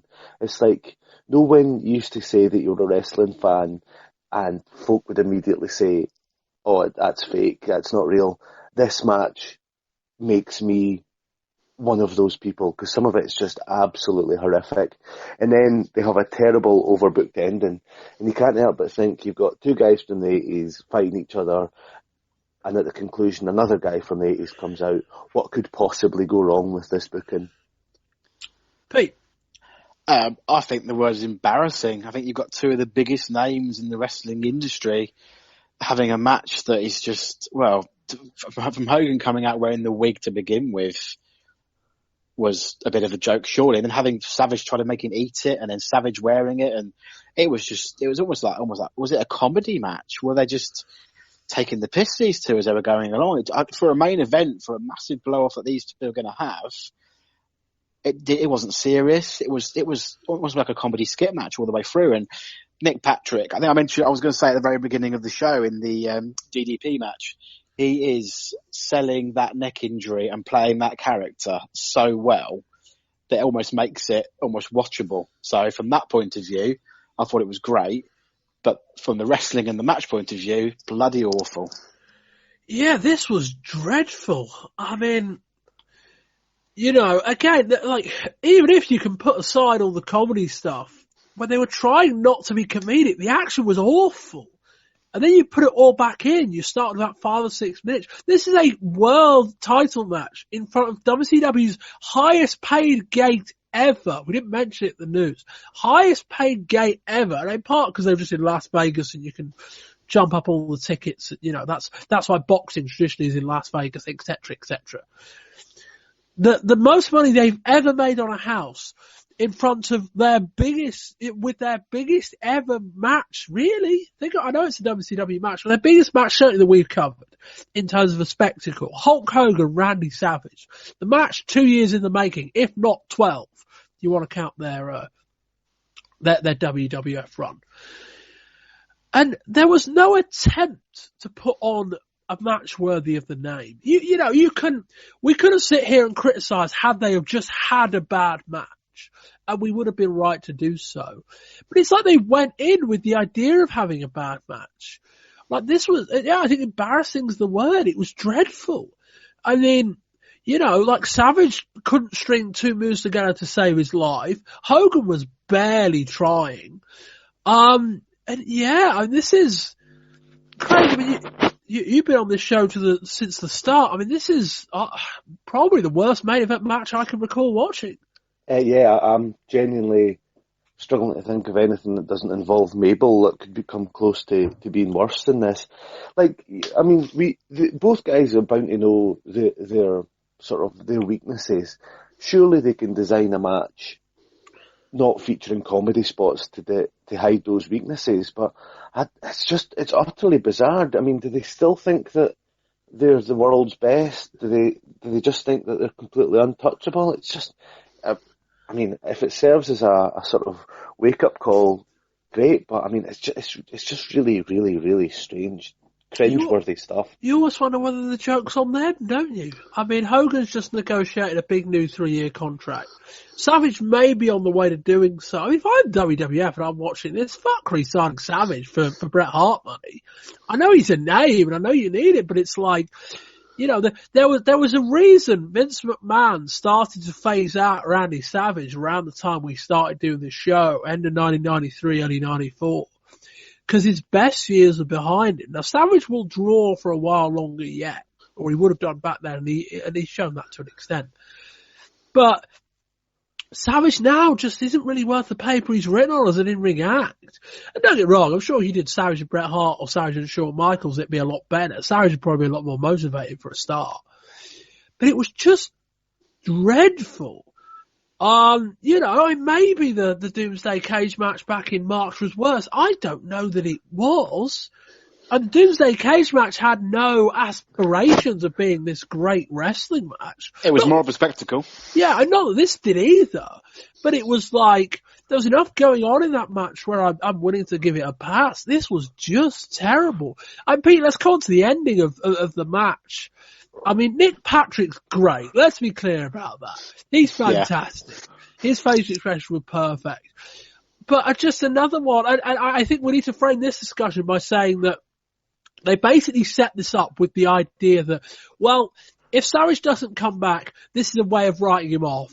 But if he does, then we've got this out that Savage effectively had the match won. Because Hogan was out for the entire time, much like Scott Hall was about 25 minutes before. So there's that. Pete, what do you think of the end of the match?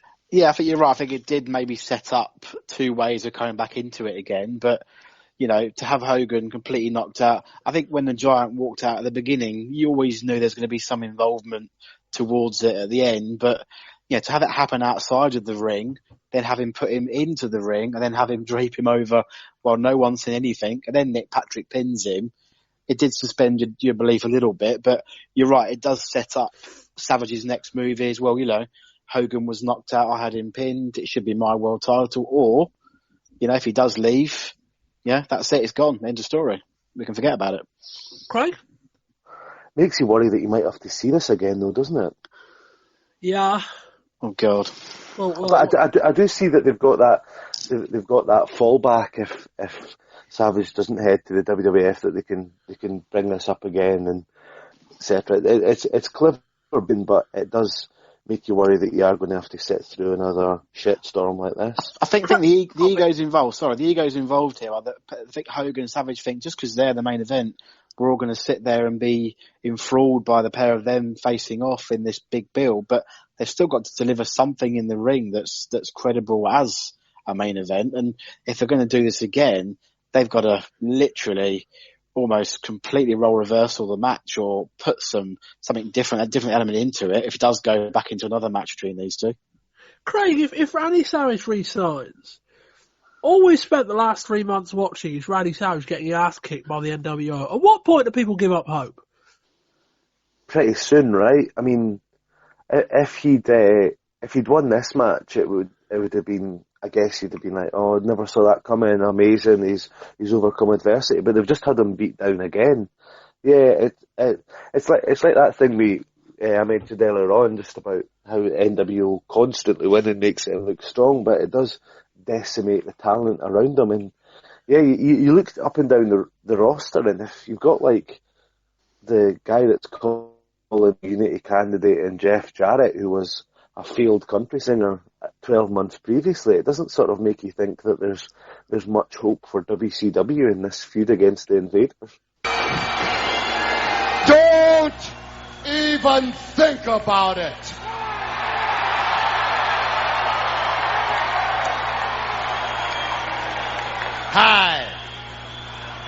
Hi. So you're bored, are you?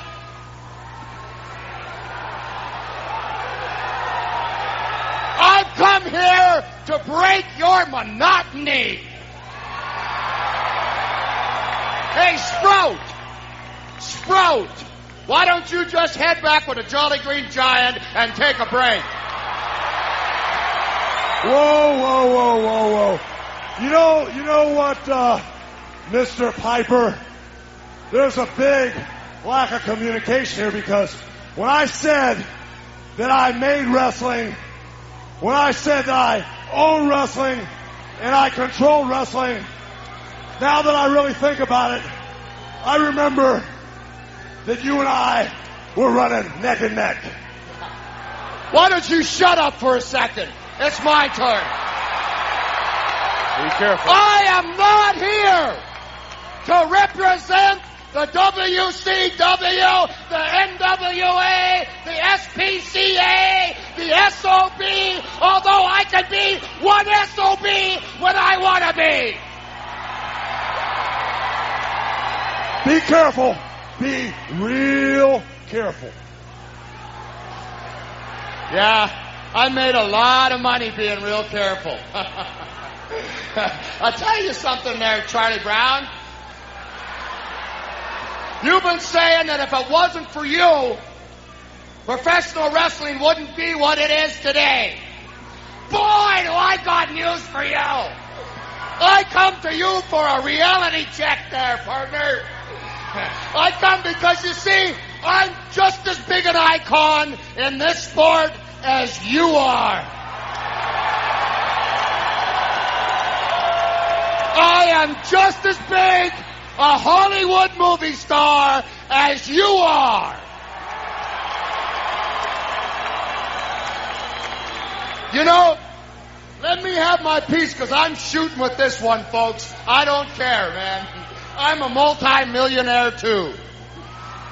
I started fighting pro when I was 15 years old. I've had over 6,000 professional matches. I've been stabbed 3 times. Oh, hello. Sit back, Sprout. Sit back. Whoa, let's cut. Wait a second. No. Shut your mouth. Let's cut. Hang on. Let me have the floor. I've caught your act. Where were you when I was 15 years old, taking on all-comers in a garage? Where were you? Playing the bass guitar in Tootsie's Bar and Grill? Huh? Where were you? Shut up, man. Know something, Piper? I'm going to call a spade a spade. We ran together. The heck with a backstory. We fought together. And I don't have a problem with you because, okay, as you've been out in Hollywood making all those movies and becoming a multi-millionaire, I have to think back and give the devil his due. We ran neck and neck. No, not yet. You remember WrestleMania?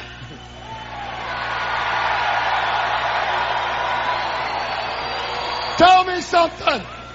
If I hadn't knocked out Mr. T, took on the New York City Police Department, chased Dick Clark back, had my way with Liberace, if they didn't hate me so much, you think they would have been cheering you so much?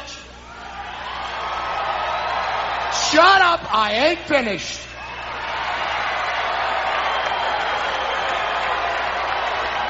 Do you know what bothers you? I'm the only guy you have never been able to beat. He's right. And I'll tell you something else. You're going to admit it. I am as big an icon in this sport, and whether you want to say it or not, you at least have the guts to put your hand out and you shake my hand and you admit that it isn't you that brought all these people here. It's all these people here that made you. Now, I'll be glad to. Let me tell you something, Piper. We've had wars to settle the score, which didn't get settled. And I thought you took off with your family and were at peace with yourself. But now that I see you face to face, me being the honest man that I am, yes, I admit, you're just as big a superstar as I am.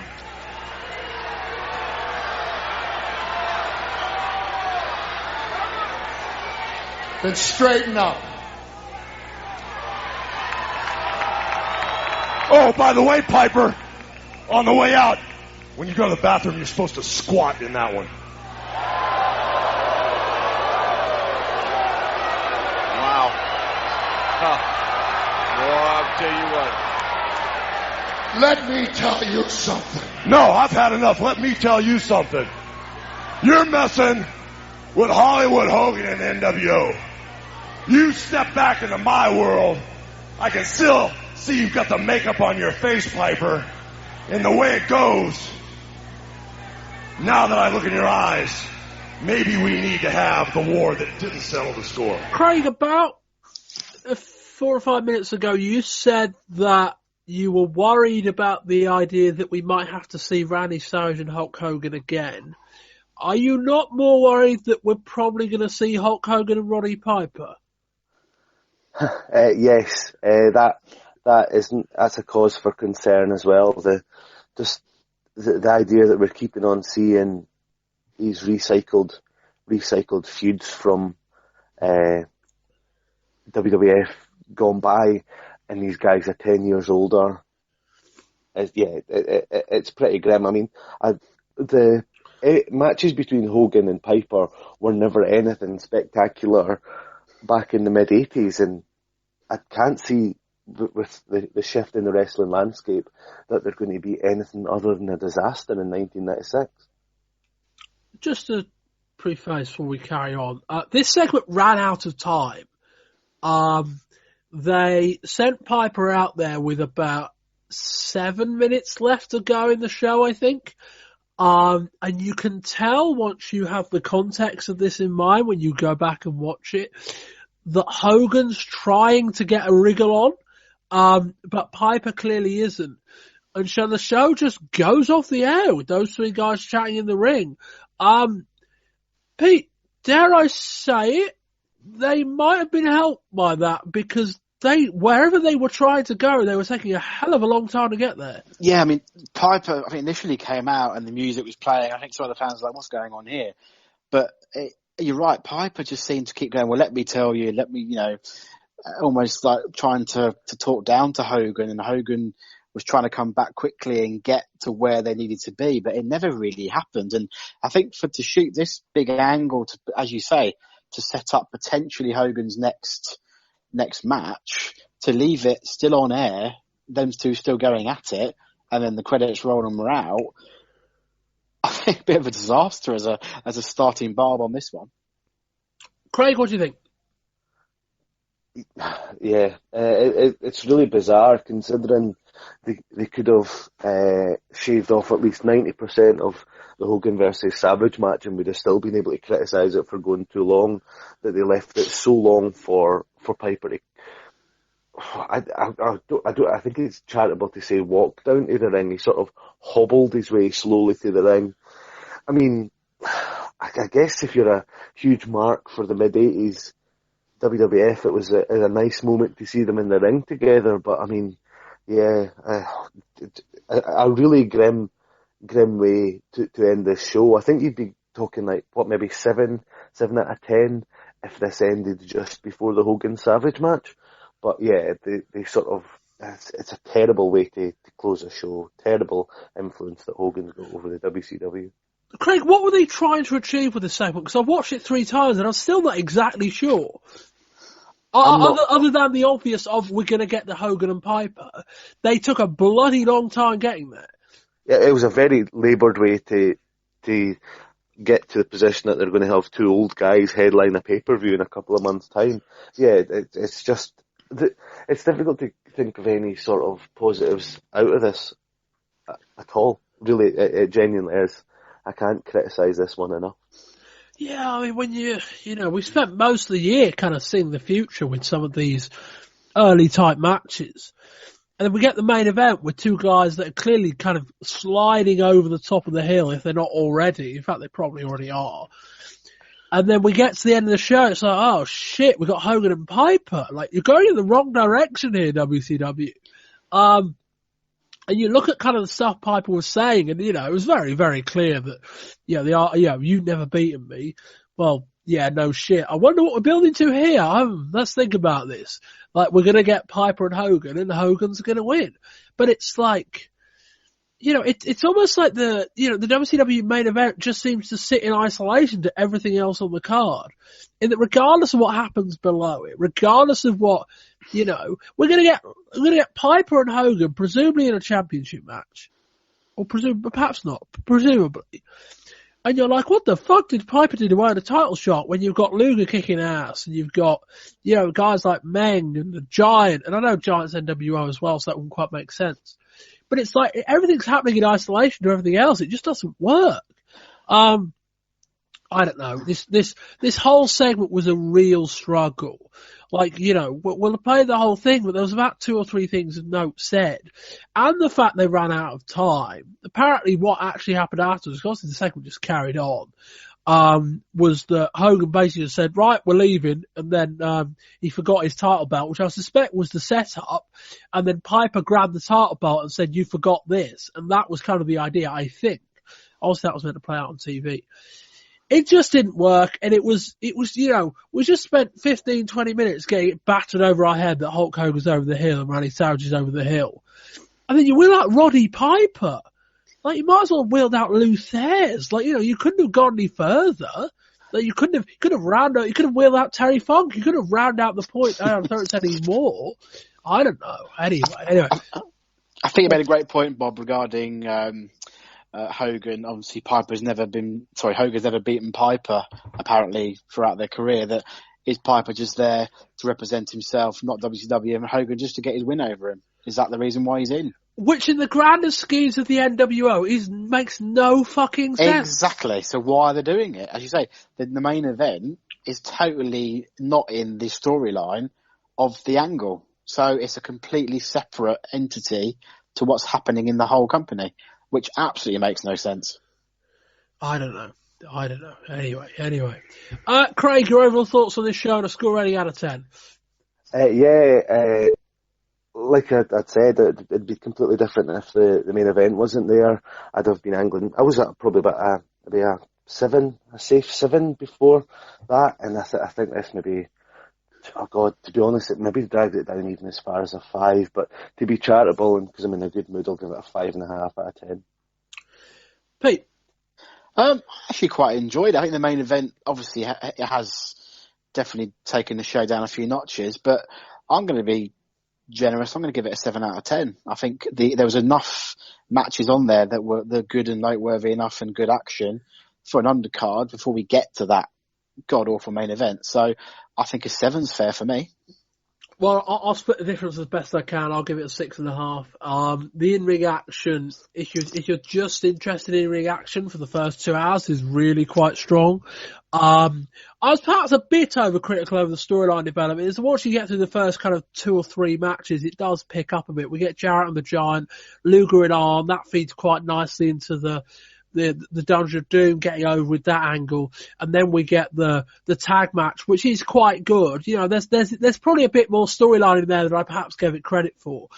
But the main event, I mean, Christ, I mean, that's a hell of a way to go for a match that you've built for so long. A hell of a way to go. I don't know, I'm going to say 6.5 out of 10. Let me tell you, I could huff, I could puff, and I could blow nitro down. But I'm not going to. I'm going to lay out a few simple facts. You think that you're the new member of the Horsemen. They brought you in. They say they passed you the torch from Ric Flair. They didn't pass you a torch. They passed you a wet match. Last night, brother, you know the deal. I had you in the choke slam. Ric Flair saved you. It's not going to happen anymore. Horsemen, you're all pathetic. Each and every one of you. You band together like a pack of rats. You think you're so bad. You're not bad. You're afraid. Each and every one of you are afraid. You fight scared, you walk scared, and you are scared. Yeah, you got out of the choke slam last night, but your day is coming. Someday, somewhere, my hand's gonna wrap around your throat. I'm gonna squeeze. I'm gonna lift you over my head, and BAM! That's the end of Jeff Jarrett. And Horseman, you get in my way one more time, I will take you out systematically, like the lean, mean, fighting machine that I am. When you go to bed tonight, check the closet, look under the bed, and say your prayers. Because believe me, there is a monster behind your back. We open up October the 28th with Tony Schiavone running down brief highlights of last night's show, focusing on the arrival of Roddy Piper. They plugged the show of his in-ring segment in full during the second hour, presumably if they've got time. Steve Regal's back from Japan and he's taking on Juventud Guerrera. We cut to a shot of Sting, who's sat high up in the stands. His new face paint seems to have gone full Brandon Lee. Six interrupts from the stands, talking all about the NWO belts, and tells us Sting to see the light. Lord Stephen wins with the Regal stretch. Dallas Page beats Mike Enos with a diamond cutter, and Tony tells us about last night's Mysterio-Milenko match. Next, Jim Powers loses again due to Nick Patrick and Teddy Long confrontation, this time at the hands of Dean Milenko, with Psychosis watching on. Jeff Jarrett gets another win, going up against Ricky Morton in a match any old JCP fans would surely approve of. Post-match, Jarrett issues a rallying cry to the WCW locker room to unite against their inner turmoils. Hour 2 starts with the amazing French Canadians facing High Voltage. Jacques and Carl get some cheap heat with O Canada. Patrick calls it off as the Nasties run the ring. Strangely enough, the two turncoats get double-crossed, still trying to cut a babyface promo. We again see Jimmy Graffiti. The blatant setups for Mysterio's high-flying are almost obscene, but Ray gets the win, bless him. AC Green from Phoenix Suns shows off his NWO shirt, shouting NWA. Eddie Guerrero and Chris Benoit make their entrances as AC gets it right the second time around. Eddie and the Crippler get a good amount of time and make the most out of it, despite Bischoff talking Piper, Hogan, Outsiders and Patrick. Benoit gets the cheap win after briefcase to Eddie by Mongo. After the match, we hear from Nick Patrick's lawyer. Jericho interrupts and gets accused of having anger management issues. Teddy Long then gets involved and gets threatened with slander. Booker T gets a rare singles run out against Lex Luger, Booker getting the win by count out as Luger goes looking for Sting. The Piper promo from last night airs in full and Hogan's out live to respond. He calls himself the John Wayne of the 90s, does his best Randy Savage impression, bigs up the NWO's expanding trophy room. After calling out the fear in Piper's eyes, Hogan then does an 80s pose off in 90s spotlight as we go off the air for the month. Before we get into that, actions speak louder than words. If the Giant wants to get the job done right now, tell him to come on down in the ring right now and we'll finish it. Yeah, how about that? And I think he has gone, as a matter of fact. Well, that's typical NWO. Big night for you last night. Not only did you take the fight right to the Giant, the Horsemen got behind you. A show of force. As a result, you escorted Arn Anderson along with Ric Flair to the hospital. Got a little payback to the Horsemen. It was quite a night for you last night. It was a big night. I said I was going to have it to style and profile, strut my stuff, a la Ric Flair, and I did that. I said that the Giant would not chokeslam me, and he certainly didn't do it. Everything I've said I'm going to do when I got to WCW, I've done. Don't wind me up. I got something to say. I've got one challenge and a big, bold statement to say to you, Hulk Hogan and NWO. You will go down. The walls will crumble. But, Tony, one thing has to happen for the walls to crumble, and that is WCW has got to unite. You know, when I got here, I didn't realize there was going to be a bunch of different groups and factions and cliques. You've got the Dungeon of Doom jumping Benoit McMichael. You got Luger trying to permanently disable Arn Anderson. Then you got Sting. For weeks, you guys have been begging him to be the leader. Sting, if you don't want to be the leader, I damn sure do. Me and Ric Flair will unite WCW. Then you got Piper. He's out here and he says, when he was 15 years old, Hogan was playing bass. He was wrestling. Well, I was born into the wrestling world. I got 3 generations in my family who've had a lot of blood, sweat, and tears. That's right, in this sport. So I've got more to lose than anybody. So Hogan, you will go down. That's a promise. That ain't no threat. Just like all these other powder puff organizations, one by one they've gone down. WCW's been around since 1905, and they're going to remain a long, long time. All right, Jeff Jarrett here on Nitro, and we'll have more on TNT Live after this timeout. So, we've come out of the pay-per-view. Nothing really to discuss on TV on the 28th. There is a bit at the end with Hulk Hogan cutting a promo in the ring himself to close out the show, and the show goes off the air with Hogan posing along to his theme. Yes, I was expecting something to happen there, but anyway. Two major talking points, really. One major talking point and one just general talking point that we've kind of alluded to throughout the show. Ric Flair is out for the foreseeable future with a torn rotator cuff. Randy Savage may well be leaving the company in the next month or so. Sting is doing his own thing. Lex Luger doesn't feel like he's quite there yet. Pete, we've been discussing this for the better part of 2 months now. And you're like, who's going to oppose the NWO? And I think the idea was, we'll build up the NWO as much as we can. We'll get WCW to sort their shit out. And then we'll have Flair, Savage, Sting doing his own thing, and a few other guys dotted around. And we'll have an even match. And we're now at the point where all those guys, for one degree or another, are kind of MIA for the moment. And Jeff fucking Jarrett is the lead opposition of the NWO. How has it come to this? I think it's been a bit of as you say, the past 2 months, it's been a bit of a disaster. I think Flair, for me, I mean, you looked at the interview segment on Halloween Havoc with Jarrett and Flair. Jarrett was just a dud, stood there, and Flair's got the charisma. Flair's got the heat, got the fire, and he's someone that they could have got behind to go up against the NWO. Could he have got the Horsemen to unite with the Faces of Fear, Dungeon of Doom, and or Luger, etc. over time to go up against Hogan and the NWO? But that's not going to happen for the foreseeable. And Jarrett, I said it earlier on, are we supposed to believe that the fake country singer can come in and be the man to lead WCW against the NWO? I don't think so. Craig?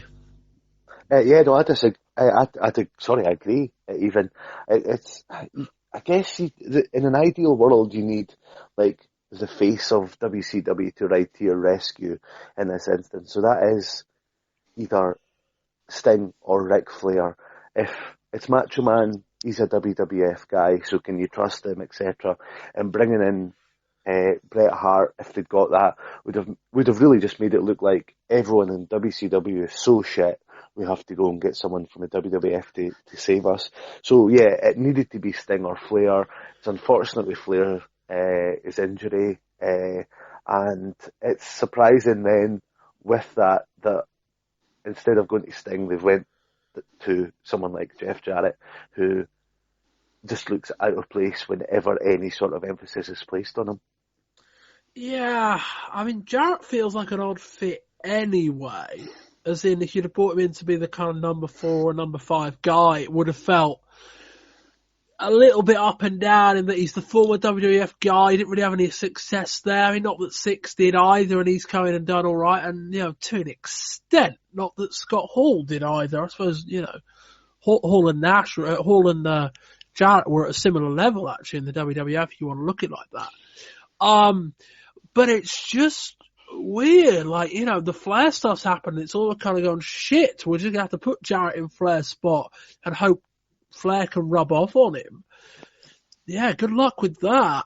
It's like if to face off against NWO, you created Team WCW, in an ideal world you'd have Flair and Sting at the top, and like you say, Jarrett would be sort of occupying that position of a sort of 6-esque figure, wouldn't he? That sort of, when you've expanded the group beyond the real proper main eventers, you've got these sort of mid-carders. So yeah, just terrible. I hate Jeff Jarrett. I hate the strut. The strut just winds me up. Please stop it. The other kicker here is that I get the feeling that Jarrett's really dislikable as a character. Yeah. It's not even like he's this particular natural babyface that just hasn't quite got over.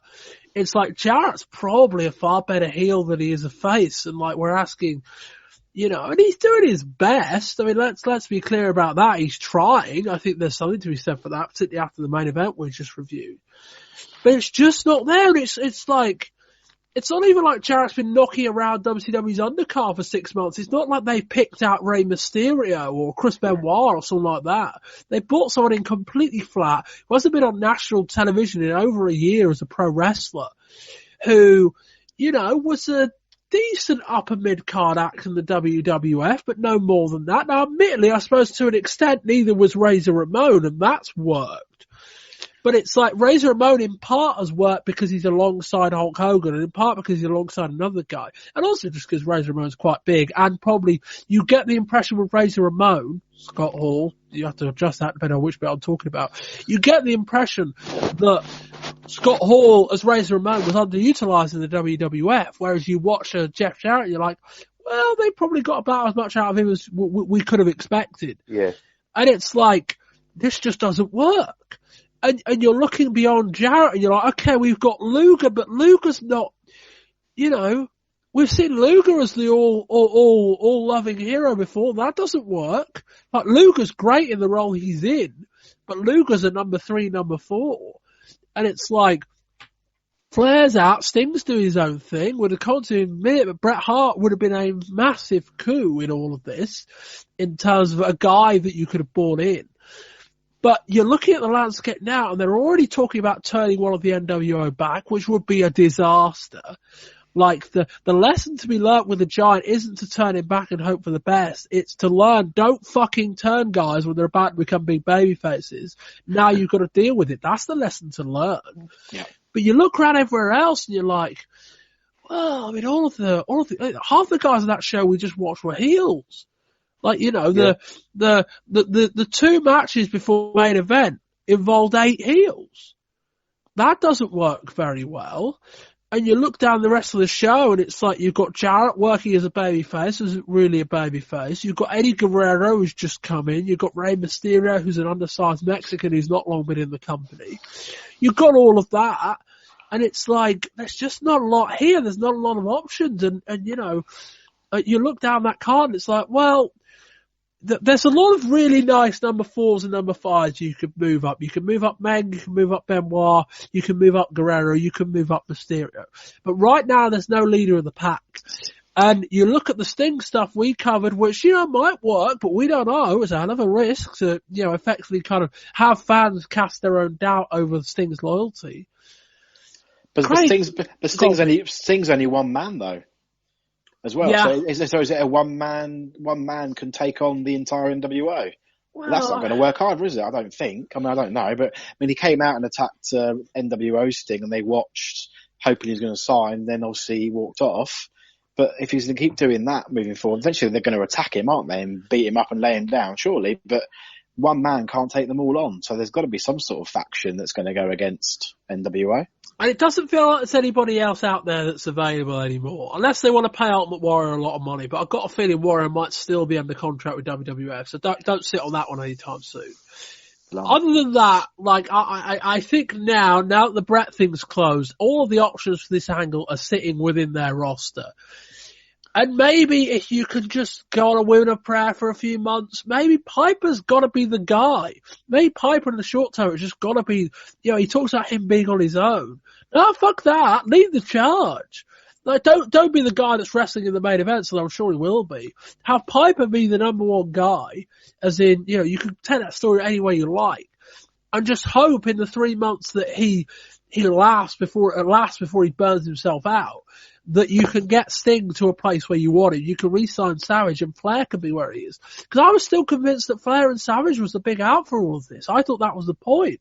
Was that nothing was going to work unless Flair and Savage can reunite. Or unite, sorry. It just hasn't, Craig, this doesn't look like it's going to work right now, which is a big problem because the strength of the NWO angle long term, as much as it's worked really, really well so far, or quite well so far, with the NWO tearing shit up while WCW work out all their problems. At some point they've got to do that, and if when they work out all their problems they're like, well, we've got Jarrett and, we've got Jarrett, like when they work that out, where are they going to be?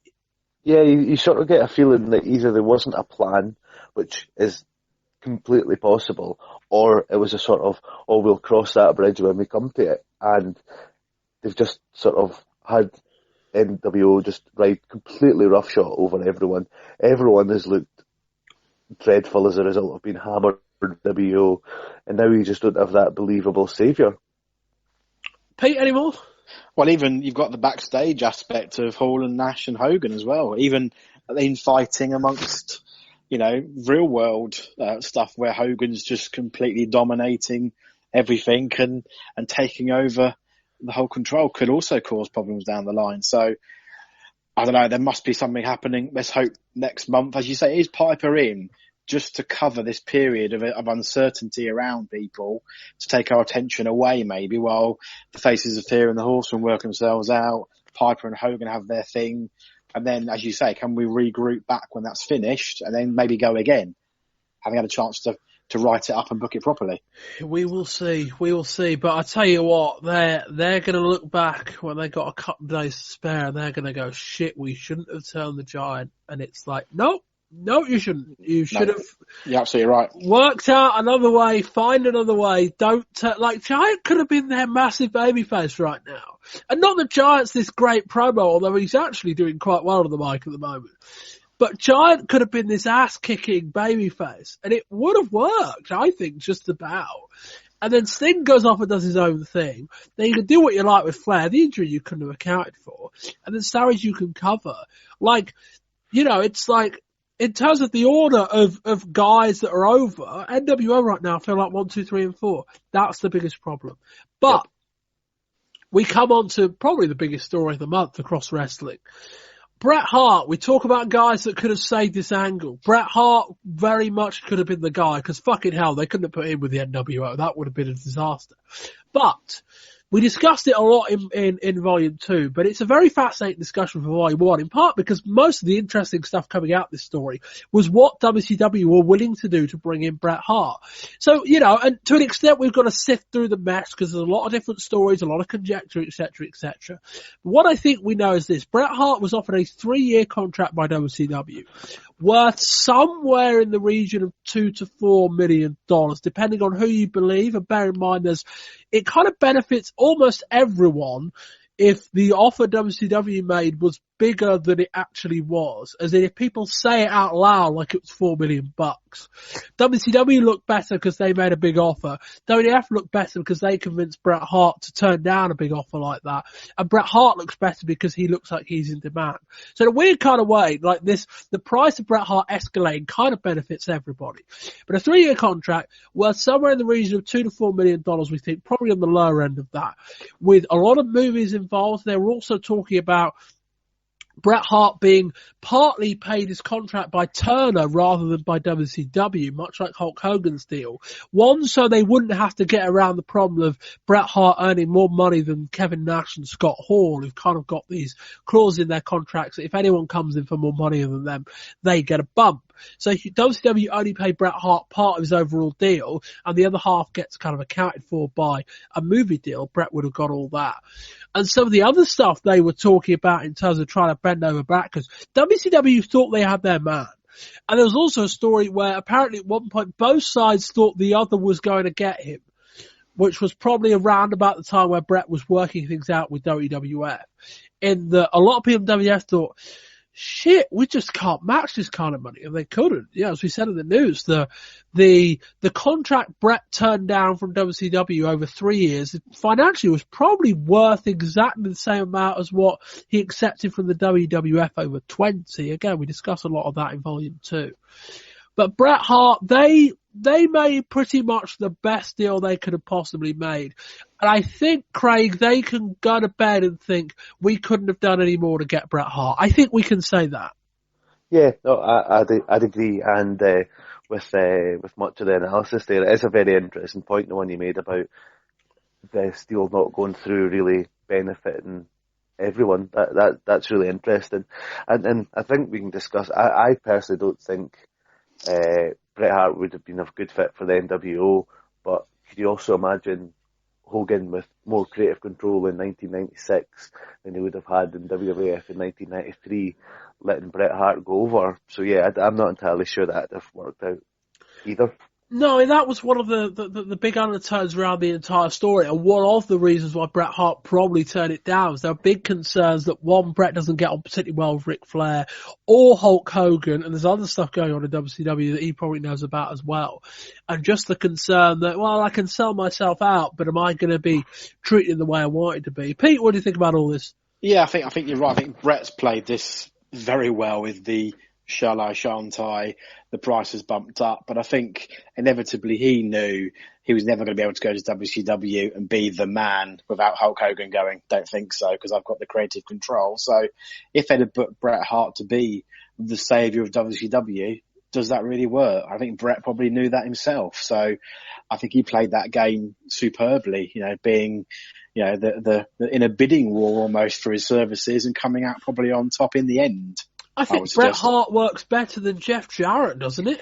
Well, that's true. I mean, that is something to say, yes. But I do think Bret's ego would not have allowed that to have happened, maybe, because he would have wanted to come in and been, a pin over Hogan. But in the end, I think he always knew Hogan would have won the war, as it were, because that's always going to be the case, I believe, at this point. Yeah, it's a fair point, and it's an interesting counterpoint that apparently one of the clauses in the contract that Bret Hart signed with the WWF was that were Hogan to return, that he'd be able to pin him. That's an interesting little dynamic. But yeah, I think the logical progression of this discussion is what would have happened had Bret had come in. And it's like, well, it's not the perfect fit, him defending WCW against the outside group of former WWF guys. But it works pretty well. Yeah. Like, Bret comes in and you can either say that WCW have just pulled the checkbook out and they've got the biggest gun they can find to oppose the NWO, which makes a lot of sense. Or you can just say Bret came in and said, look, I know what Hulk Hogan can do to a wrestling company. I'm not going to let it happen again. And that's his MO. Like, I think that just about works. And the key thing, the exciting thought and the disappointing reality is that Bret Hart comes in and all of a sudden there's a load of really, really exciting main event matches that we're not going to get now. It's like Bret Hart not coming in perhaps it is. Perhaps Bret Hart not coming in means we're going to get a load of Jeff Jarrett main events next year. But Bret Hart comes in and he's got a main event with Hogan. He's got a main event with Nash, a main event with Hall, and probably a main event with Giant. We talk about Giant having a good match with Jeff Jarrett. I'm sure Bret Hart could have got a really good match out of him. There's 4 really good monster matches there if he'd have built it right. And for all of Bret Hart's weaknesses, I think he would have been an ideal foe for them. Or less than ideal, but pretty good. But Pete, we're kind of staring this disappointing reality now that Bret's still in the WWF and WCW are missing potentially quite a key part to this NWO puzzle. I think there's no doubt that match quality would have definitely improved in the main event, having just witnessed the Halloween Havoc one. But you're right. I think if you'd have had Bret Hart, maybe still had Piper come in, maybe Savage stays, Luger steps up, then you've got 4 people who we mentioned earlier on are in that echelon who could take on the top 4. Hall, Nash, Hogan and the Giant. You've got a 4-on-4 to go with. Okay, maybe you've got the old time WWF, but at least it's something, and it's some names and it's some people to get behind. So it is a bit of a shame they've missed out because our previous discussion says there's nobody left really now to do it. So it is a big miss for WCW, but they did try, particularly in the money terms, to go all out to sign Bret, but it's a shame it's not happened in that sense. Craig? Yeah, no, I totally agree. The one thing, there's lots of match quality in WCW, but it's on the sort of lower end of the card. So the addition of Bret Hart would have certainly brought some quality wrestling talent to the main event picture, and it probably is a big loss for WCW in all reality, not to get him, but Bischoff's probably saved himself a lot of backstage hassle as well. That he certainly has. And that will wrap up this month's show. Firstly, a big thank you to Craig Wilson. Yeah, it's been a pleasure to join you. I don't do many WCW shows. No, you don't. And your voice, my voice has improved. I don't know about you, but I feel all right now. Yeah, I might go out. Nothing beats a cold like going out in equatorial Scotland on a wintry October morning, eh? Something like that. Exactly. In his shorts and t-shirt, no doubt. Yeah, something like that. Tough. Craig, tell people about your website and where they can find you on Twitter. Yeah, of course. Yep. I myself and a couple of my friends write about wrestling of a vintage nature. You can find that at ringthedambell.wordpress.com and all social media links from there. And is it Jamie who's following through 20 years ago stuff with us? He seems to be going week by week. Yeah, he's taken a more snide look at WCW and WWF in 1996 than the sort of more serious approach that we take to it. But yeah, he's every Friday he does the recap of Raw and Nitro, and often on the Thursday covers the pay-per-views as well. There we go. And Peter Kimber. Pete, thank you very much. No problem at all. Thanks for having me on, Bob. I do appreciate it.